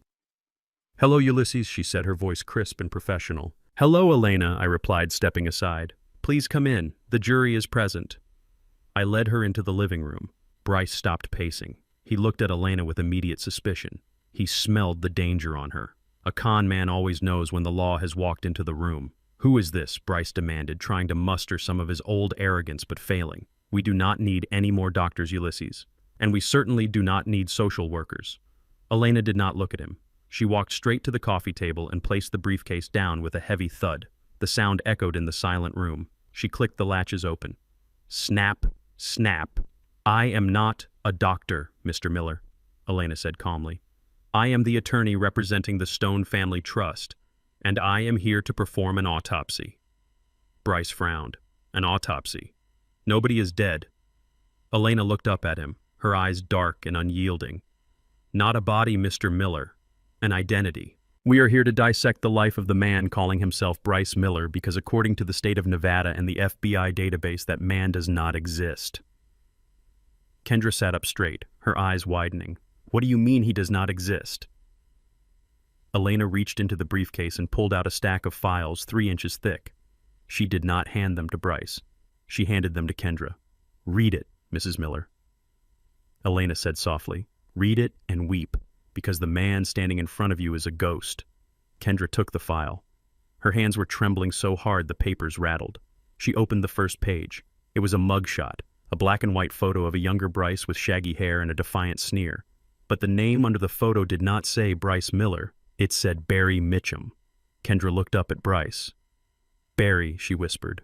Bryce's face went white. He opened his mouth, but no sound came out. Elena began to narrate the contents of the file. She spoke clearly and without emotion, letting the facts hit the air like hammer blows. "Subject, Barry Mitchum, born in Trenton, New Jersey," Elena recited. "Changed his name to Bryce Miller 4 years ago after serving 18 months in state prison for check fraud and identity theft. He moved to this state to escape parole violation charges." Liar, Bryce shouted, taking a step toward the table. "That is a fake. You photoshopped that." "Sit down, Bryce," I said. My voice was low, but it was the voice of a man who had commanded platoons. "Sit down or I will put you down." Bryce froze. He looked at my hands resting on my knees. He remembered the grip I had. He sat down on the edge of the sofa, his eyes darting around the room. Elena continued, ignoring the outburst. "Since changing his name, Mr. Mitchum has been busy. He has been married 3 times in the last 5 years. Kendra gasped. 3 times? You told me I was your first wife. You told me you were waiting for the right one." Elena pulled out 3 photographs and laid them on the table like tarot cards. "Meet Sarah Jenkins," Elena said, pointing to a photo of a woman in her 50s. She was a widow with a substantial life insurance payout. Mr. Mitchum married her in 2019. 6 months later, she filed for bankruptcy. He drained her savings to fund a non-existent tech startup. She pointed to the second photo. "This is Margaret Cole, a retired school teacher. He married her in 2021. He convinced her to mortgage her house to invest in a real estate opportunity. The opportunity was a scam. She lost her home. She is currently living in a state-subsidized facility." And finally, Elena pointed to the third photo. "This is Vivian Lee. She was the daughter of a wealthy antique dealer." Sound familiar? He married her 11 months ago. He tried to sell her father's inventory behind his back. When she caught him, he vanished. He filed for an annulment by forging her signature. Elena looked at Kendra, who was staring at the photos with a look of absolute horror. "He is a predator," Kendra, Elena said. "He targets women with assets or access to family wealth. He uses the same script every time. The charming entrepreneur, the misunderstood genius, the victim of a cruel world. He isolates them from their families. He takes control of their finances. And then when the money runs out, he leaves." I watched Bryce. He was not looking at the photos. He was looking at Kendra. He was calculating. He knew the facts were undeniable, but he also knew that Kendra was emotionally compromised. He knew that the heart often refuses to believe what the eyes see. Kendra looked up from the file. Her face was wet with tears. "Is this true?" she asked, her voice breaking. "Did you do this to those women? Are you doing this to me?" The room was silent for a long moment. Then Bryce laughed. It started as a low chuckle and grew into a loud, manic laugh that sent shivers down my spine. He stood up, clapping his hands slowly. "Bravo," he said, looking at me. "Bravo, Ulysses. I knew you were desperate, but I did not know you were this creative. How much did this cost you? 10,000. 20,000. He turned to Kendra, dropping to his knees in front of her. He grabbed her hands before she could pull away. His eyes were intense, filled with a terrifying sincerity. "Kendra, look at me," he pleaded. "Do not look at those papers. Look at your husband. Do you really believe this? Do you really think I am some kind of monster? This is a setup. Your father has millions of dollars. He can hire people to create anything. He can fake police records. He can hire actors to pose in photos. He can bribe lawyers to come into our home and tell lies." He squeezed her hands tighter. "He hates me, Kendra. He has hated me since the moment I walked through that door because I am young, because I am white, and because I am not afraid of him. He wants to destroy us. He wants to keep you here in this house under his control forever. He is jealous of our love." Kendra looked at him, confusion swimming in her tear-filled eyes. "But the mugshot, Bryce. It looks exactly like you. The scar on the chin. It is a deep fake," Bryce insisted, his voice rising in desperation. "Anyone with a computer can make that. Look at the date. I was with you that year. Remember, we were dating." "You were not dating 4 years ago," I interrupted, my voice cutting through his lies. "You met 6 months ago." Bryce ignored me. He kept his eyes locked on Kendra, attempting to override her logic with pure emotion. "Baby, please," he said, tears forming in his own eyes. "I love you. I have made mistakes with money, yes. I have a gambling problem, yes. I admitted that. I am sick, and I need help. But I am not a criminal. I am not a bigamist. I am your husband. Are you going to let a jealous old man and a paid lawyer destroy our marriage, or are you going to stand by me?" Kendra looked at the file on the table. Then she looked at the man kneeling before her, the man she had promised to love for better or worse, the man who slept beside her. The cognitive dissonance was tearing her apart. She wanted to believe him because if she didn't, it meant her entire life was a lie. It meant she was just another victim in a line of victims, and that truth was too painful to accept in a single moment. She pulled her hands away from him, but she did not push him away. She looked at me, her eyes full of doubt. "Dad," she said, her voice trembling. "Is it possible? I mean, with AI and everything these days, is it possible these are fake?" I felt a sharp pain in my chest. Even with the evidence right in front of her, she was wavering. That was the power of a master manipulator. He had dug his claws in so deep that he had severed her connection to reality. Elena stepped forward, closing the file with a snap. "Mrs. Miller, these are court-certified documents. If they were fake, I would be disbarred and sent to prison. I am putting my career on the line to tell you the truth." Bryce stood up, turning on Elena. "Get out!" he screamed. "Get out of my house, you liar! I will sue you. I will sue you for defamation." He moved toward Elena, his fists clenched. He was trying to intimidate her. He was trying to physically force the truth out of the room. I stood up. I did not shout. I simply walked between Bryce and Elena. I am 6'2". Bryce is 5'10". I looked down at him. "You will not touch her," I said quietly. "And you will not sue anyone. Because, Barry, you have no money. You have no lawyer. And as of right now, you have no more time." Bryce backed away, breathing heavily. He looked at Kendra one last time. "Fine," he spat. "If you want to believe them, go ahead. But when you realize you threw away the love of your life for a stack of fake papers, do not come crawling back to me." He turned and stormed out of the living room, heading for the stairs. He was retreating to the bedroom, to the stronghold he had claimed. Kendra sat there staring at the photos of the women who looked just like her.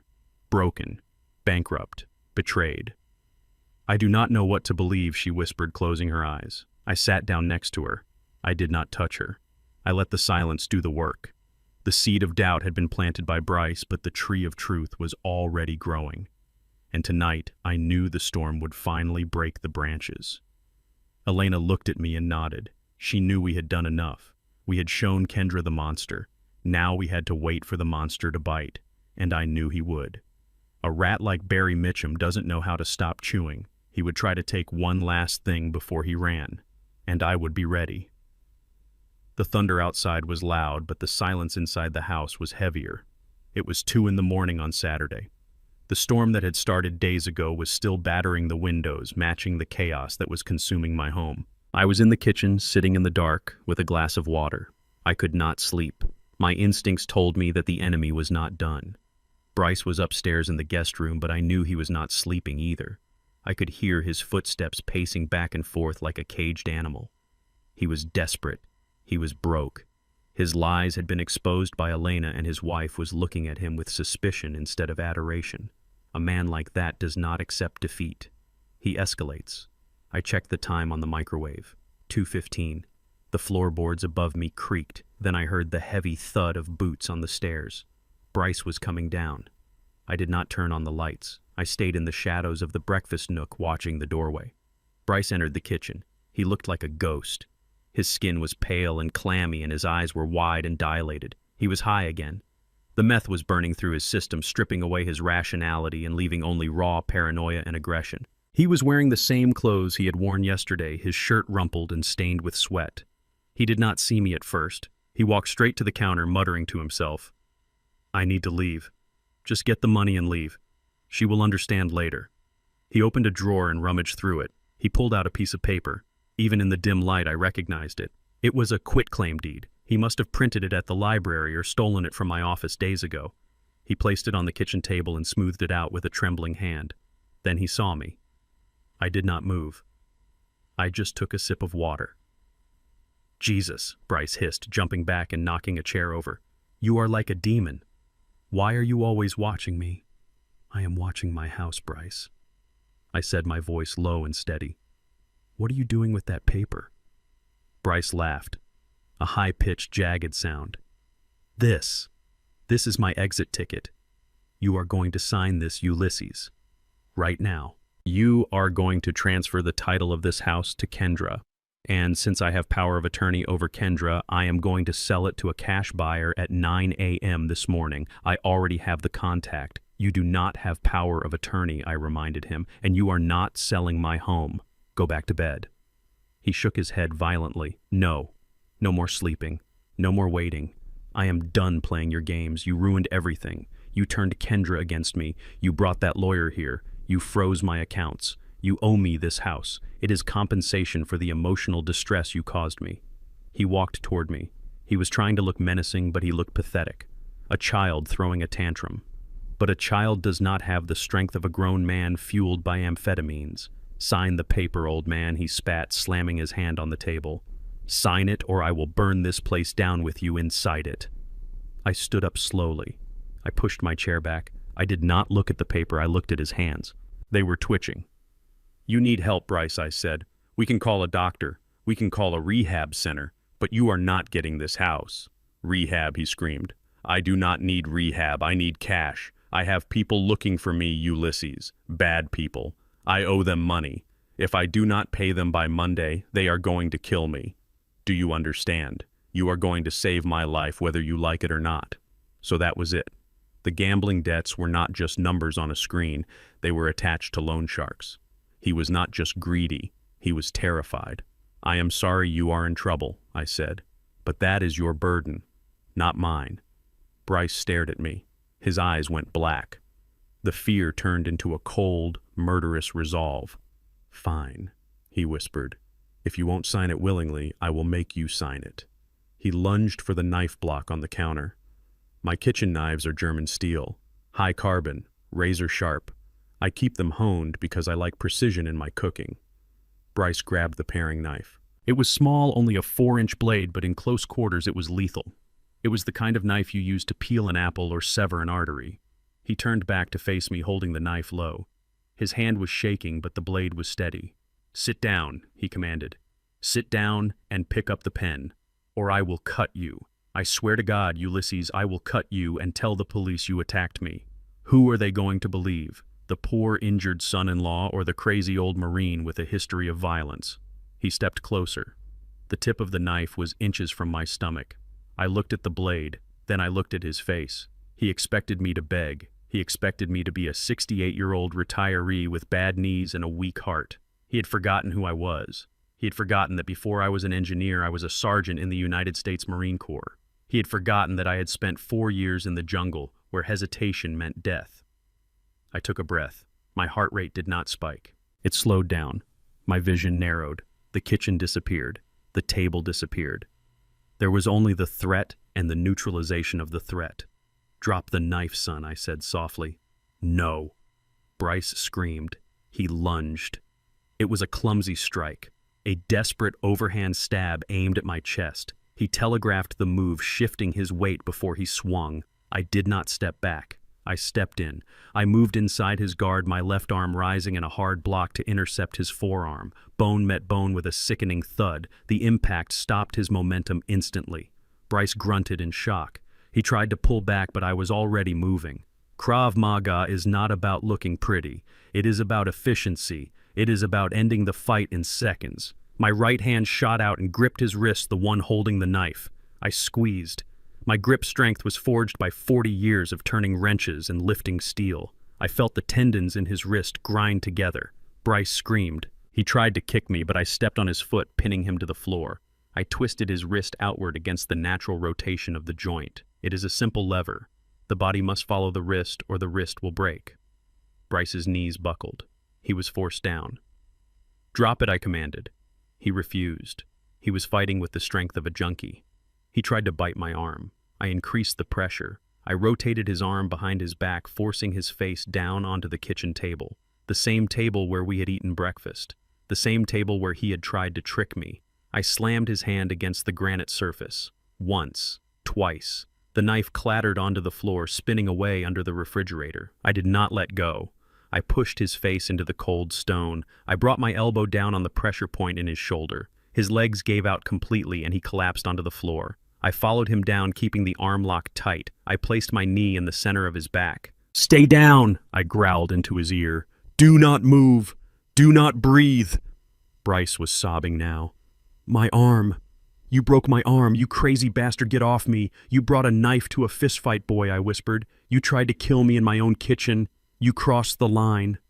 I held him there, pinned like a butterfly in a display case. I could feel his heart hammering against the floorboards.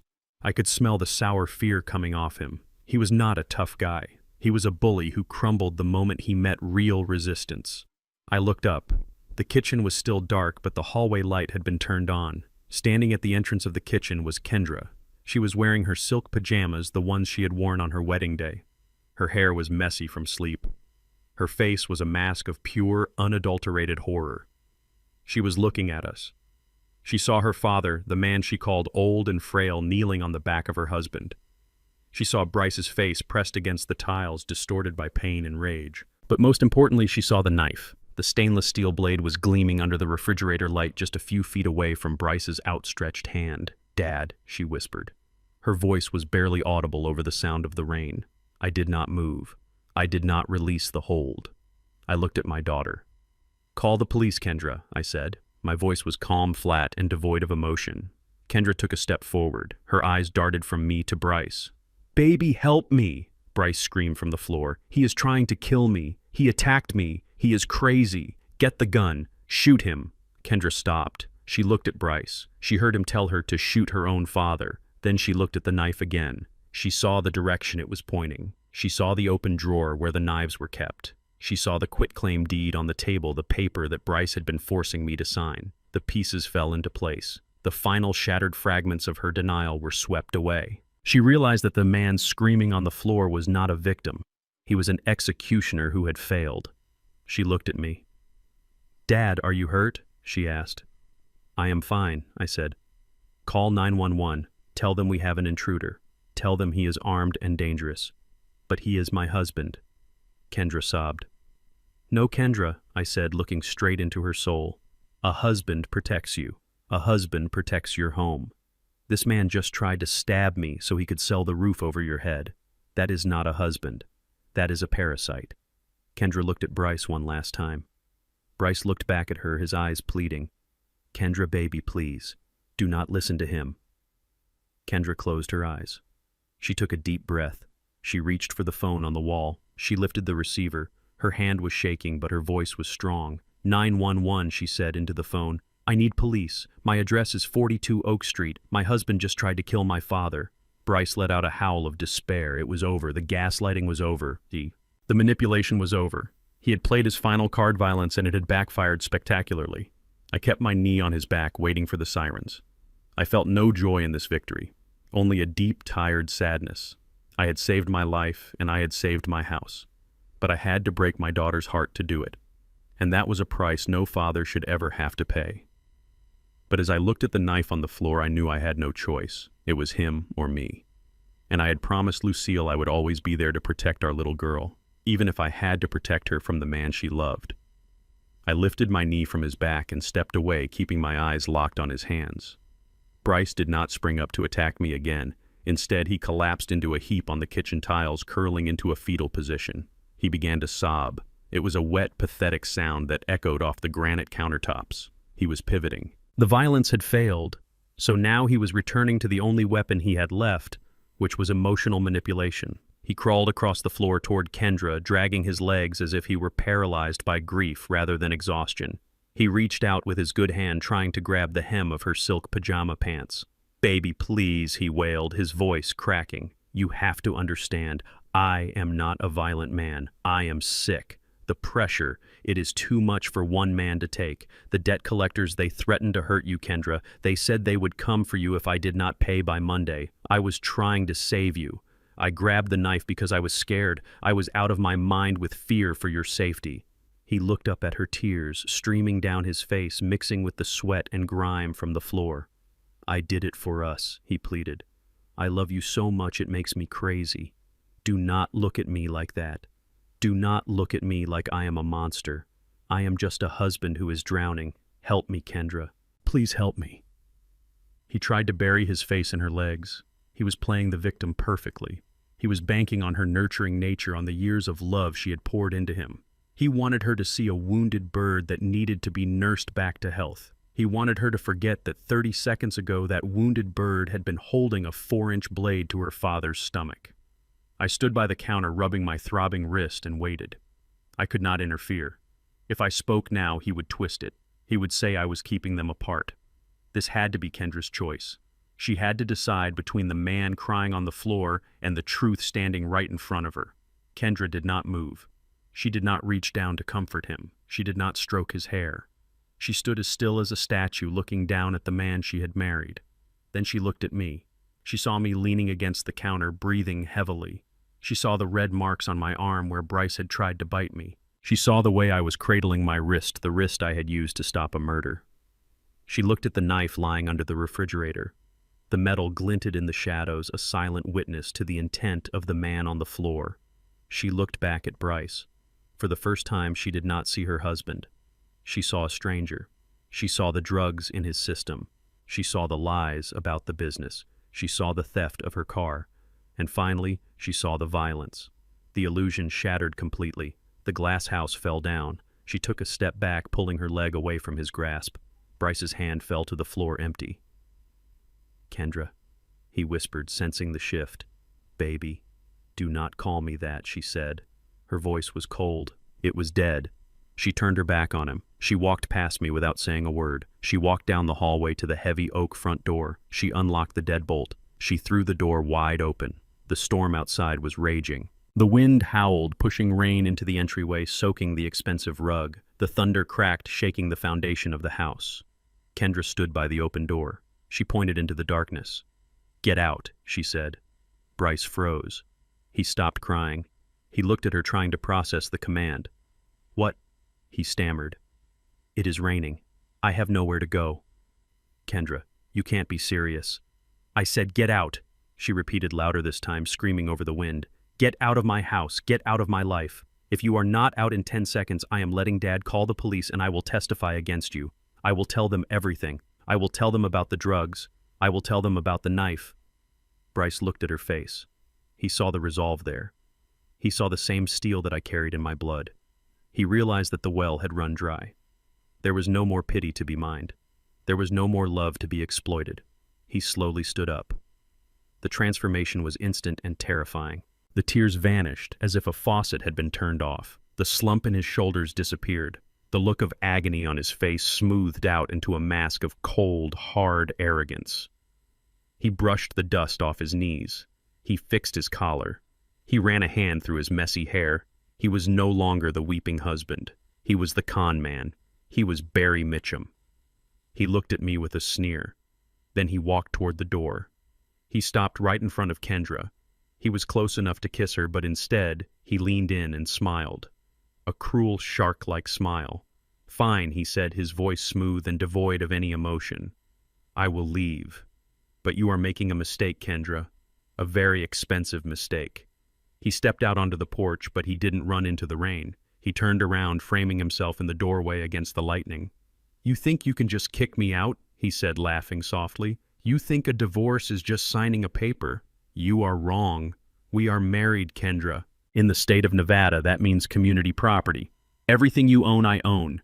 He pointed a finger at her face. "I own half of your savings," he listed, counting on his fingers. "I own half of your retirement fund. And thanks to the way your father set up the deed transfer years ago, I own a claim on half of this house." He looked at me over Kendra's shoulder, his eyes gleaming with malice. "That is right, old man," he shouted. "I looked up the records. You put Kendra on the deed in 2010. That makes this house a marital asset. I'm going to sue you. I am going to drag this out in court for years. I will take 50% of everything. I will bleed you dry with legal fees. By the time I am done with you, you will be living in a cardboard box, and I will be drinking champagne on a yacht paid for by the sale of this dump." He buttoned his jacket, shielding himself from the wind. "So go ahead," he said. "Call the police. File for divorce. You are just doing the paperwork for me. I am leaving now, but my lawyer will be in touch on Monday. And trust me, he is going to ask for a lot more than just the car." He winked at Kendra, a soulless gesture that made her flinch. "See you in court, sweetie," he said. He turned and walked into the rain. He did not run. He walked with the swagger of a man who believes he has already won the war even if he lost the battle. He disappeared into the darkness, leaving us standing in the open doorway with the storm blowing into our sanctuary. Kendra slammed the door shut. She leaned her back against it, sliding down until she hit the floor. She buried her face in her hands and began to scream. It was a scream of pure frustration and terror. "He is going to take the house," she sobbed. "Dad, he is right. He is going to take everything." I walked over to her. I knelt down and pulled her into my arms. I let her cry. I let her feel the fear, because she needed to feel it to understand what we had to do next. Bryce thought he knew the law. He thought he knew the records. He thought he had found a loophole. But he had missed one thing. He had missed the trap I had set 12 years ago. A trap designed exactly for a moment like this. "Let him sue Kendra," I whispered, stroking her hair. "Let him try. He thinks he is playing chess. But he does not know that the board is rigged." I looked at the closed door. I could still feel his presence out there in the dark, plotting and scheming. But for the first time in weeks, I was not worried. I was ready. He wanted a legal battle. I would give him a legal execution. Kendra was trembling in my arms, her sobs echoing in the hallway. She was terrified not of the man who had just left, but of the threat he had left behind. She believed him. She believed that the legal system would reward his greed. She believed that she was about to lose the only home she had ever known to a man who had tried to stab her father. I held her tight, but I was not looking at her. I was looking past the open door into the rain where Bryce was walking toward his car. He was moving slowly, savoring his moment of triumph. He thought he had crushed us. He thought he had the upper hand because he knew how to exploit the laws of marriage. But he had forgotten one thing. He was playing a game of checkers while I had been playing three-dimensional chess for 20 years. "Kendra, listen to me," I said, pulling back so I could look into her eyes. "Stop crying. He is not going to take the house. He is not going to take a single dime." Kendra shook her head, her eyes wide with panic. "You heard him, Dad. He is right. Nevada is a community property state. He has a claim. He will drag us through court until we are bankrupt." "No, he won't," I said calmly. I walked over to the side table and picked up my tea, which was still warm. I took a sip. I needed the caffeine because the night was far from over. I walked to the doorway. Bryce had reached his car. He was fumbling with the door handle, his hands slippery from the rain. "Bryce," I called out. My voice was not loud, but it carried through the storm with the weight of a command. "Don't leave yet. You forgot something." Bryce stopped. He turned around, his face wet and twisted into a smirk. "What is it, old man? Do you want to beg? Do you want to offer me a settlement to keep me quiet? It is too late for that." The price just went up. I stepped onto the porch. The wind whipped my clothes, but I stood firm. "I did not want to beg," I said. "I wanted to save you the cost of a lawyer, because if you sue us, Bryce, you are going to be suing a ghost." Bryce laughed, walking back toward the porch steps. He could not resist the urge to gloat. He wanted to hear me admit defeat. He walked right back into the spider web. "What are you talking about?" he asked, crossing his arms. "I checked the county records, Ulysses. The deed lists Kendra Stone as a co-owner. That is public record. You can't hide it." "You are right," I said. "Kendra is listed. But you did not read the fine print, did you? You did not check who the primary lien holder is." Bryce frowned. "The house is paid off. There is no mortgage." "There is no bank mortgage," I corrected him. "But there is a lien, a very specific legal structure that my late wife Lucille and I set up 25 years ago. You see, Bryce, we knew that one day our daughter might fall in love with the wrong man. We knew that someone might try to take advantage of her kindness. So we created a fail-safe." I looked at Kendra, who was standing in the doorway listening intently. "The house does not belong to me, Kendra," I said softly. "And it does not belong to you. It belongs to the Lucille Stone Irrevocable Trust. We transferred the ownership when you were 3 years old. We are merely the trustees. We have the right to live here, but we do not have the right to sell it, give it away, or lose it in a divorce settlement." Bryce's smirk began to fade. "A trust," he scoffed. "That does not matter. A judge can pierce a trust if it is used to hide marital assets." "Not this trust," I said. "This trust has a very special clause. Clause 14B. We call it the character clause." I looked directly at Bryce. "The clause states that the beneficiary, which is Kendra, receives a monthly stipend and the right to reside in the property only as long as she maintains the code of conduct specified by the grantors, and there is a specific stipulation regarding marriage." I took another step forward. The rain was hitting my face now, but I did not blink. "The stipulation says that if the beneficiary marries an individual with a felony record, a history of fraud, or a documented addiction, and fails to report this to the Board of Trustees, immediately the trust is automatically suspended. All assets are frozen. The right to residency is revoked, and most importantly, the beneficiary is disinherited until the marriage is dissolved." The color drained from Bryce's face faster than the rain washing down the driveway. He stood there, mouth open, water dripping from his nose. He was doing the math in his head. He was realizing that the community property he was drooling over was legally untouchable. "You are lying," he whispered. "That is not legal." "It is ironclad," I said. "My lawyer, Elena, wrote it. And guess what, Bryce? Since you have a record for identity theft and a current addiction to methamphetamines, you fit the description perfectly. The moment you married Kendra without disclosing your past, you triggered the clause. Technically, Kendra does not own a dollar to her name right now. She is destitute, which means half of her assets equals exactly zero." I watched the realization hit him like a physical blow. He had spent months manipulating Kendra. He had plotted, he had stolen, he had gambled, he had even committed violence, all for a payday that did not exist. He had just robbed a vault that was empty. "You mean," he stammered, his voice trembling with rage, "you mean I get nothing?" I smiled. A cold, hard smile. "You get exactly what you earned, Bryce," I said. "You get the debt, you get the criminal charges, and you get a wife who now knows exactly what you are. You tried to marry a bank account, but you forgot to check if the vault door was open." Bryce looked at Kendra. She was staring at him not with fear anymore, but with pity. She realized that her father had protected her in ways she never understood. She realized that the walls I built around her were not to keep her in, but to keep monsters like him out. "You tricked me!" Bryce screamed. His voice cracked, breaking under the weight of his shattered ego. "You tricked me into marrying her. Nobody tricked you," Kendra said, stepping forward. Her voice was strong. "You tricked yourself, Bryce. You saw what you wanted to see. You saw money. You never saw me. Bryce looked between us. The logic of the situation was gone. The hope of money was gone. All that was left was the raw, animalistic rage of a narcissist who has been exposed. The mask fell off completely. "I will kill you," he shrieked. He did not run to his car. He did not run away. He lunged. He flew up the porch steps, his hands reaching for my throat. He was screaming incoherent curses, his face purple with fury. He wanted to destroy the man who had outsmarted him. He wanted to silence the voice that was telling him he was a failure. I did not move. I did not raise my hands to fight him. I did not need to, because I had made a call 10 minutes ago, before I even entered the kitchen to confront him. As Bryce reached the top step, blue and red lights exploded in the darkness behind him.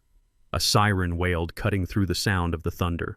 Bryce froze mid-stride. He turned around, his hands still raised in claws. 3 police cruisers skidded into the driveway, blocking his BMW. The doors flew open and officers poured out, weapons drawn. Police dropped to the ground, a voice boomed over the loudspeaker. Bryce looked at the police, then he looked at me. "You called them," he whispered. "You called them before we even fought." "I always have a backup plan, son," I said, taking a sip of my tea. Bryce stood there for a second, hesitating. He looked at the gap between the cars. He was thinking about running. He was thinking about fighting. But then he saw the shotgun in the hands of the lead officer. He crumpled. He dropped to his knees on the wet concrete of the porch. He put his hands behind his head. He surrendered. Not because he was sorry, but because he was a coward. Kendra watched as the officers rushed up the steps. They grabbed Bryce, throwing him face down into a puddle. They cuffed him roughly, reciting his rights in a monotone voice that clashed with the chaos of the night. I watched them drag him away. He was kicking and screaming now, shouting about how he would sue the department, how he was a victim of a conspiracy. But nobody was listening. He was just another criminal caught in the act. I walked over to Kendra. She was shivering. I put my arm around her and led her back inside the house.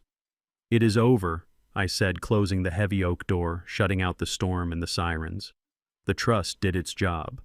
Kendra looked at me. Tears were streaming down her face again, but they were different tears. They were tears of relief. "Did Mom really write that clause?" she asked, wiping her eyes. I smiled, walking toward the kitchen to pour her a cup of tea. "She did," I said. "Lucille always said that love is blind, but a trust fund should have 20/20 vision." We sat in the kitchen listening to the police radio chatter outside. The house was quiet again. The threat was gone. But I knew the recovery would be long. Kendra had lost a husband, but she had regained her freedom, and I had kept my promise to Lucille. I had protected our greatest treasure. Not the money, but our daughter. The wheels of justice usually turn slow, grinding down the lives of those caught in the gears. But in the case of the state versus Bryce Miller, the wheels spun with a terrifying speed. It was only 3 weeks after the incident in my kitchen. We sat in the courtroom on hard wooden benches that made my old back ache. The room smelled of floor wax and stale anxiety. I sat on the aisle. Kendra sat next to me, dressed in black like she was attending a funeral. In a way, she was. She was burying the last 3 years of her life. Bryce was brought in through the side door. He was not wearing his Italian suits. He was wearing an orange jumpsuit that hung loosely on his frame. He had lost weight. His hair was shaved off, revealing the shape of his skull, making him look harder and yet more fragile. He scanned the room, looking for a friendly face. He looked at Kendra. He smiled a weak, desperate smile, hoping to trigger some muscle memory of affection in her. Kendra did not blink. She looked through him as if he were made of glass. His lawyer was a man named Mr. Henderson. He was a public defender with a frayed collar and a briefcase that looked like it had survived a war. He was overworked and underpaid, and he had met Bryce exactly 10 minutes before the bailiff called the court to order. Bryce had tried to fire him. He had demanded a high-powered defense team. But when he tried to access his funds, he found nothing but frozen accounts and debt. He was a pauper now, dependent on the state he had tried to cheat. The trial was a bench trial, meaning there was no jury, just Judge Harrison, a woman with steel gray hair and eyes that had seen every lie a criminal could invent. She looked at Bryce with bored indifference. Mr. Henderson stood up. "Your Honor, my client pleads not guilty by reason of temporary insanity induced by financial stress. He claims he was under duress and not in control of his faculties. It was a weak defense. A Hail Mary pass thrown by a man with no arm strength. Elena Rodriguez, my attorney, was sitting with the prosecution assisting the district attorney. She stood up.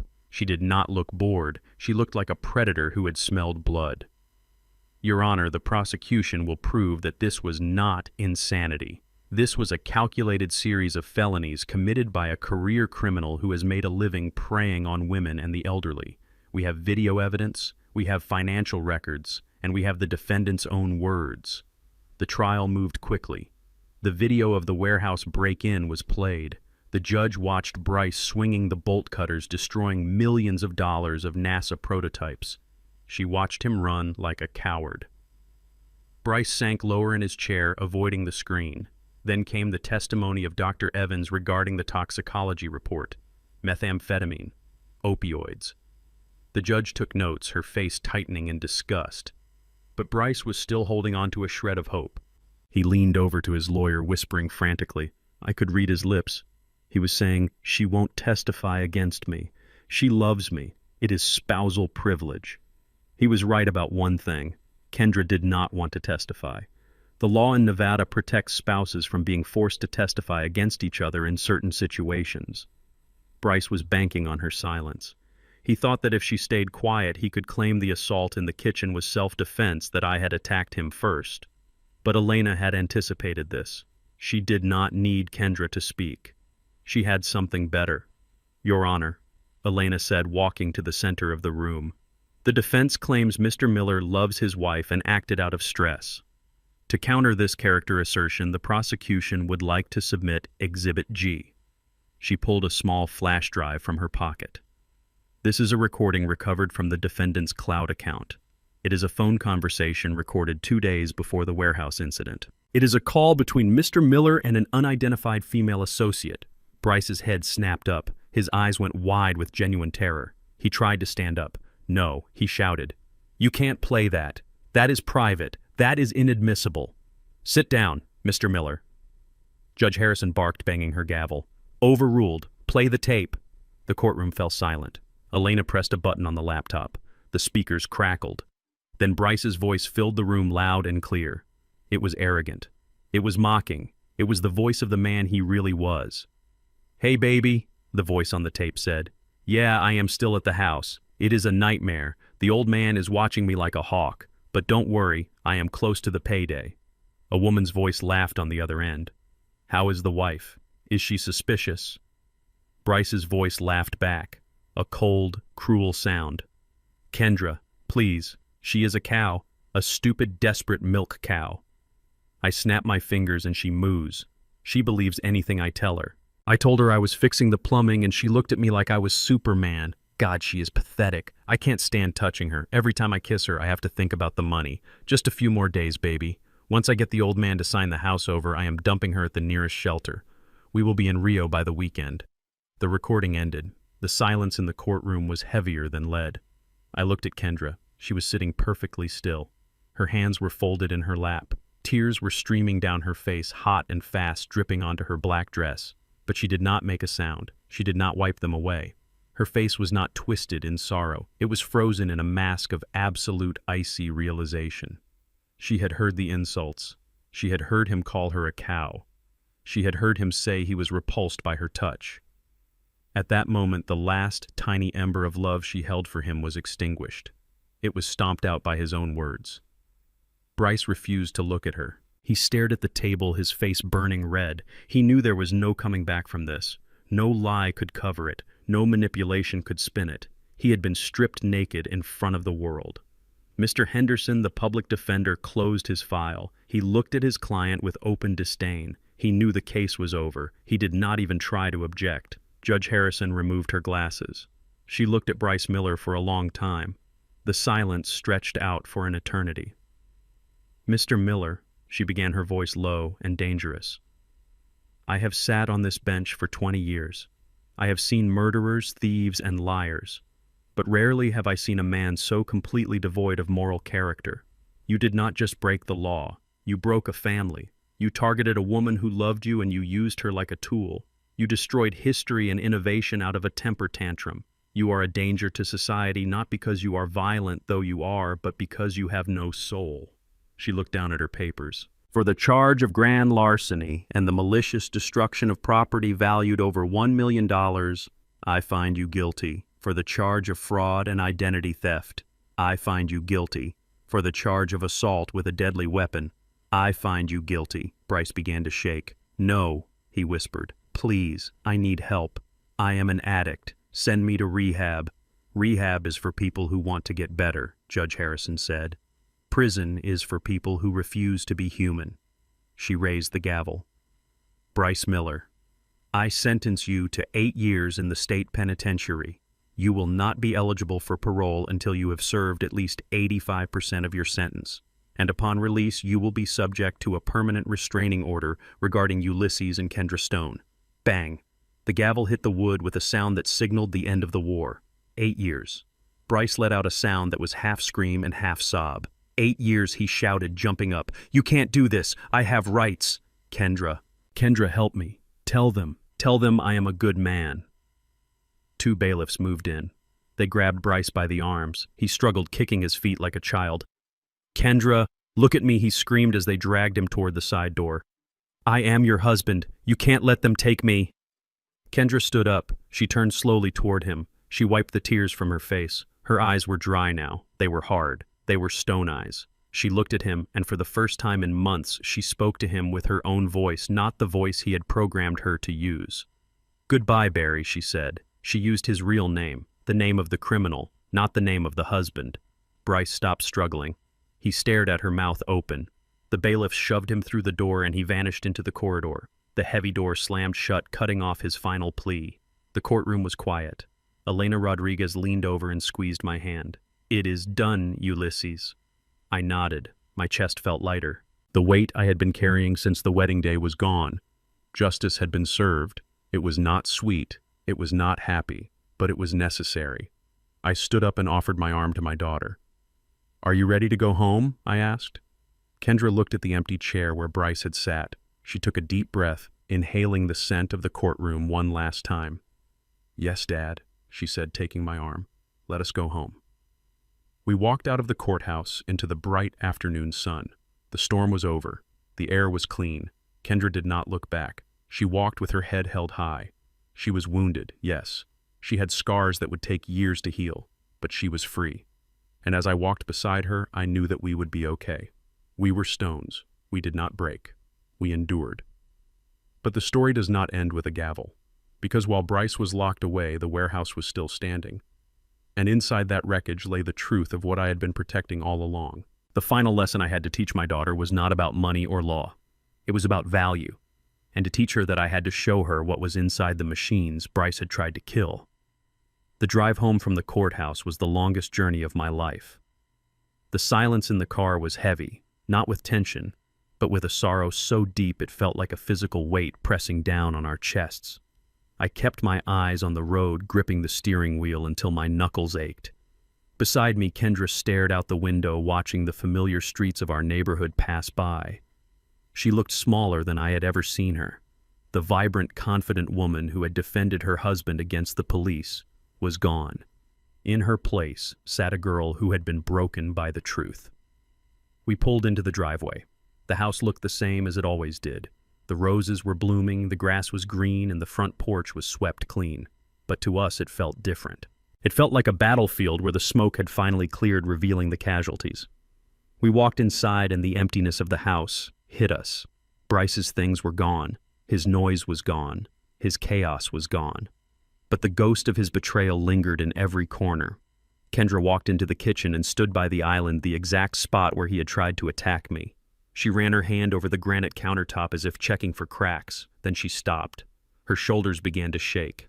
It started as a small tremble and grew into a violent shudder. She turned to me, her face wet with fresh tears, her eyes red and swollen. "Dad," she choked out. "I am so sorry." I walked over to her, but she held up a hand, stopping me. She needed to say this. She needed to get the poison out. "I am so sorry," she repeated, her voice cracking. "You tried to tell me.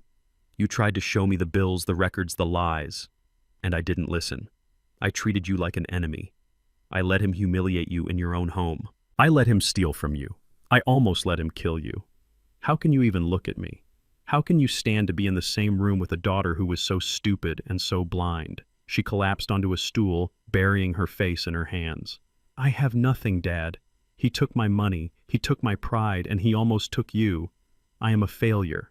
I stepped forward and placed my hands on her shoulders. They were shaking. I waited until she looked up at me. You are not a failure, Kendra. I said, my voice firm but gentle. You are a survivor. You fell in love with a master manipulator. It happens to the best of us. The smartest people can be conned because con men do not target stupidity, they target hope. He used your hope against you, but you are awake now, and that is all that matters. But I cost you so much, she whispered.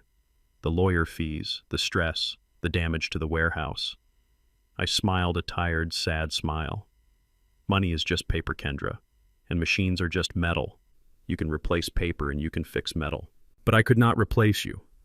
I looked at the clock on the wall. It was only 3 in the afternoon. The sun was still high. Go wash your face, I said. Put on some comfortable shoes. We are going for a ride. Kendra sniffed, wiping her nose with a tissue. Where are we going? We are going to the warehouse, I said. It is time you saw what he really broke, and it is time you understood why I fought so hard to keep him out. The warehouse district was quiet in the afternoon light. The rain had washed away the grime, leaving the old brick buildings looking stark and dignified. I parked the car in front of the main gate. The biometric lock was still there, glowing red, waiting for my thumbprint.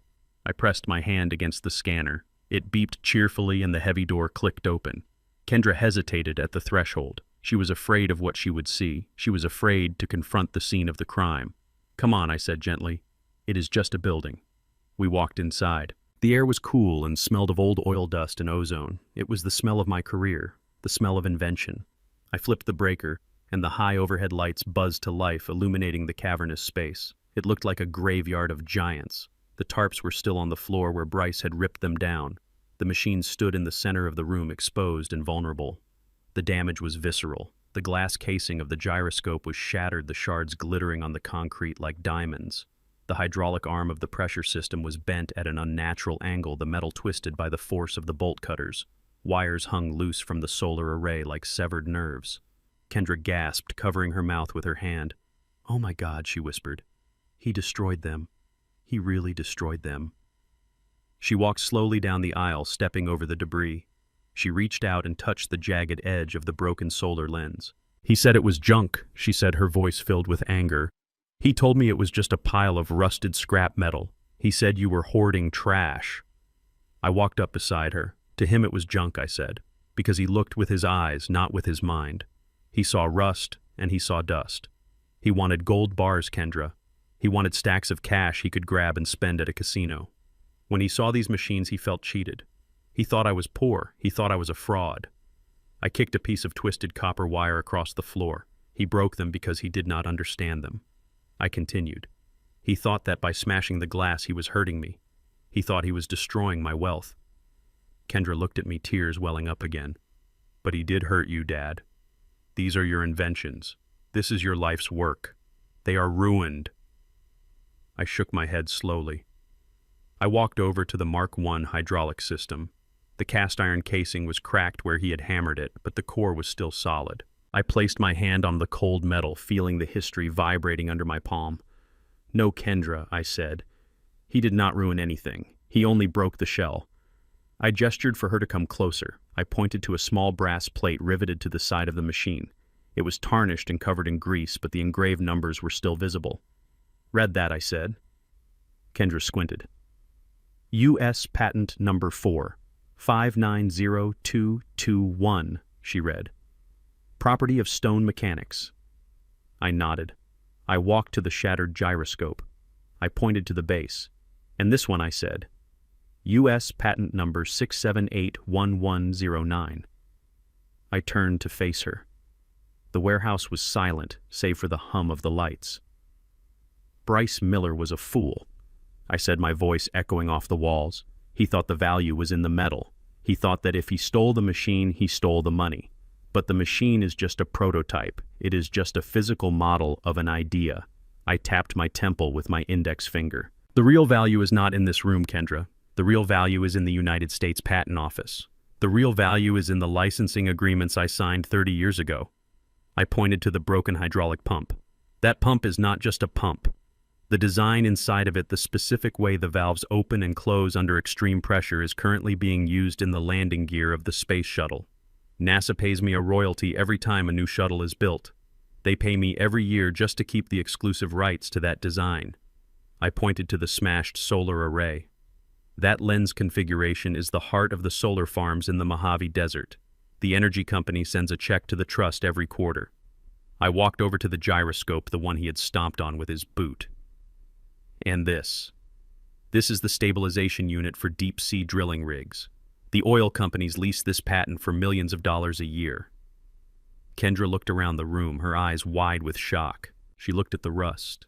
She looked at the dust. And suddenly she saw what I saw. She saw the invisible river of wealth that flowed from these ugly, broken machines.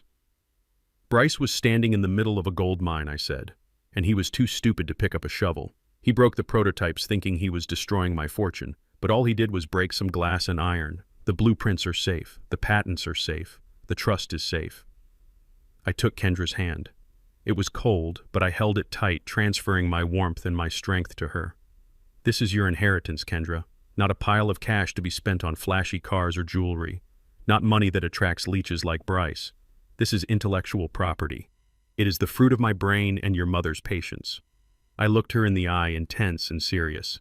I kept this warehouse to remind myself of where I started. I kept these prototypes because they were the first ones. The ones I built with my own hands when nobody believed a black man from the South Side could engineer a spacecraft part.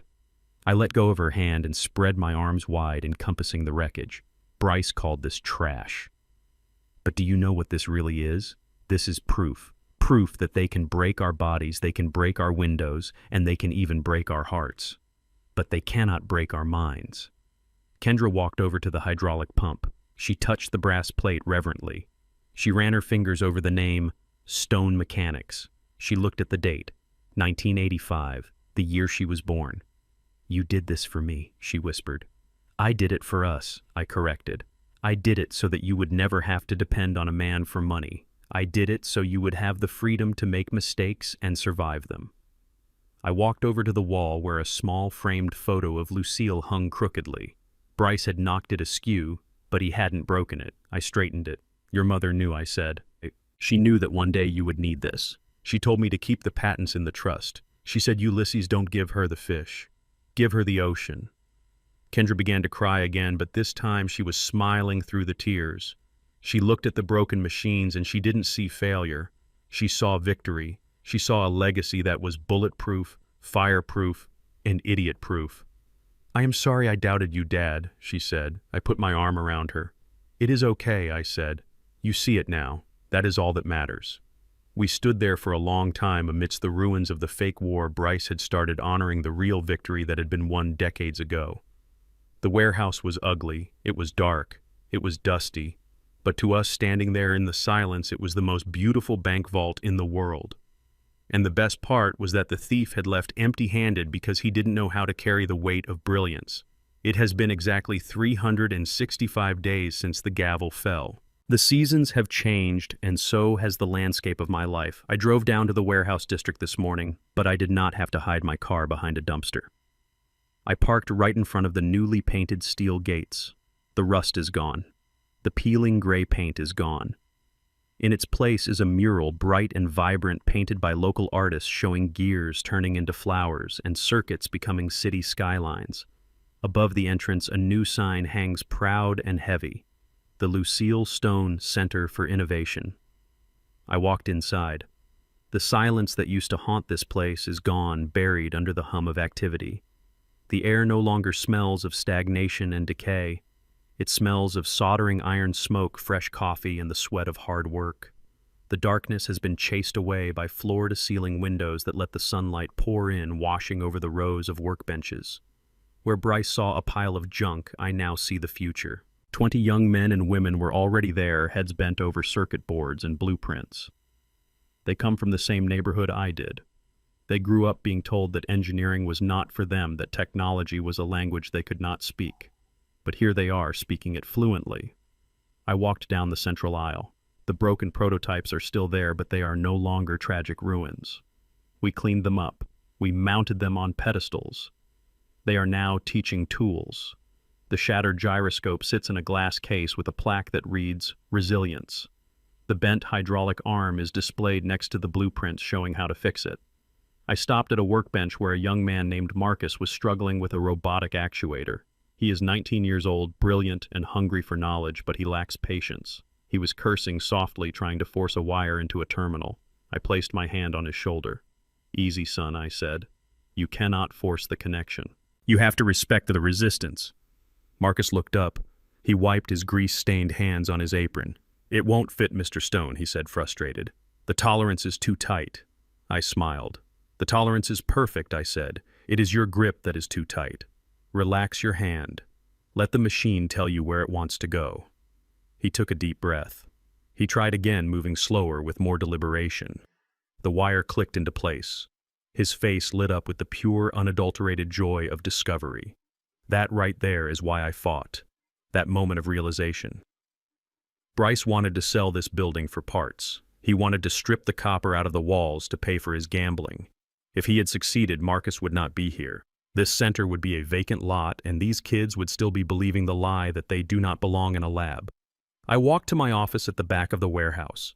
It used to be a dusty storage closet. Now it is a command center. I sat down at my desk and looked out the glass wall at the floor. I saw a legacy that was alive. I saw a future that was secure. And for the first time in 40 years, I felt that I had finally built something that would outlast me. The door to my office opened, and Kendra walked in.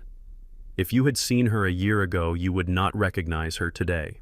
The woman who stood in my doorway was not the fragile, tearful girl who begged me to save her husband. She was a force of nature. She was wearing a tailored blazer and holding a tablet with the confidence of a general holding a battle plan. Her hair was cut short, sharp, and professional. Her eyes were clear, free of the fog of manipulation.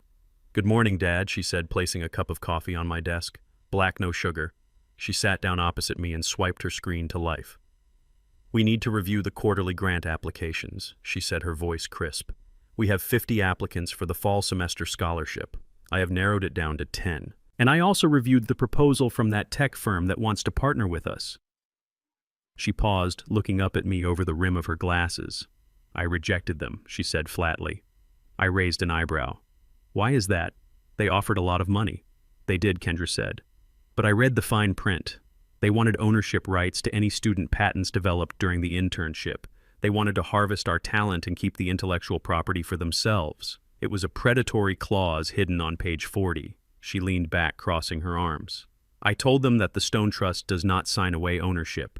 We build owners. If they want to partner with us, they can donate equipment, but the patents stay with the students. Take it or leave it." I smiled. "And what did they say?" Kendra smirked, an expression that reminded me so much of her mother. "They took it. The equipment arrives on Monday." I looked at my daughter with a swelling sense of pride that was almost painful. She had learned. She had walked through the fire of betrayal, and she had come out forged in steel. Bryce had called her a cow. He had called her stupid. He had tried to steal her voice. But in doing so, he had inadvertently woken up the sleeping giant inside her.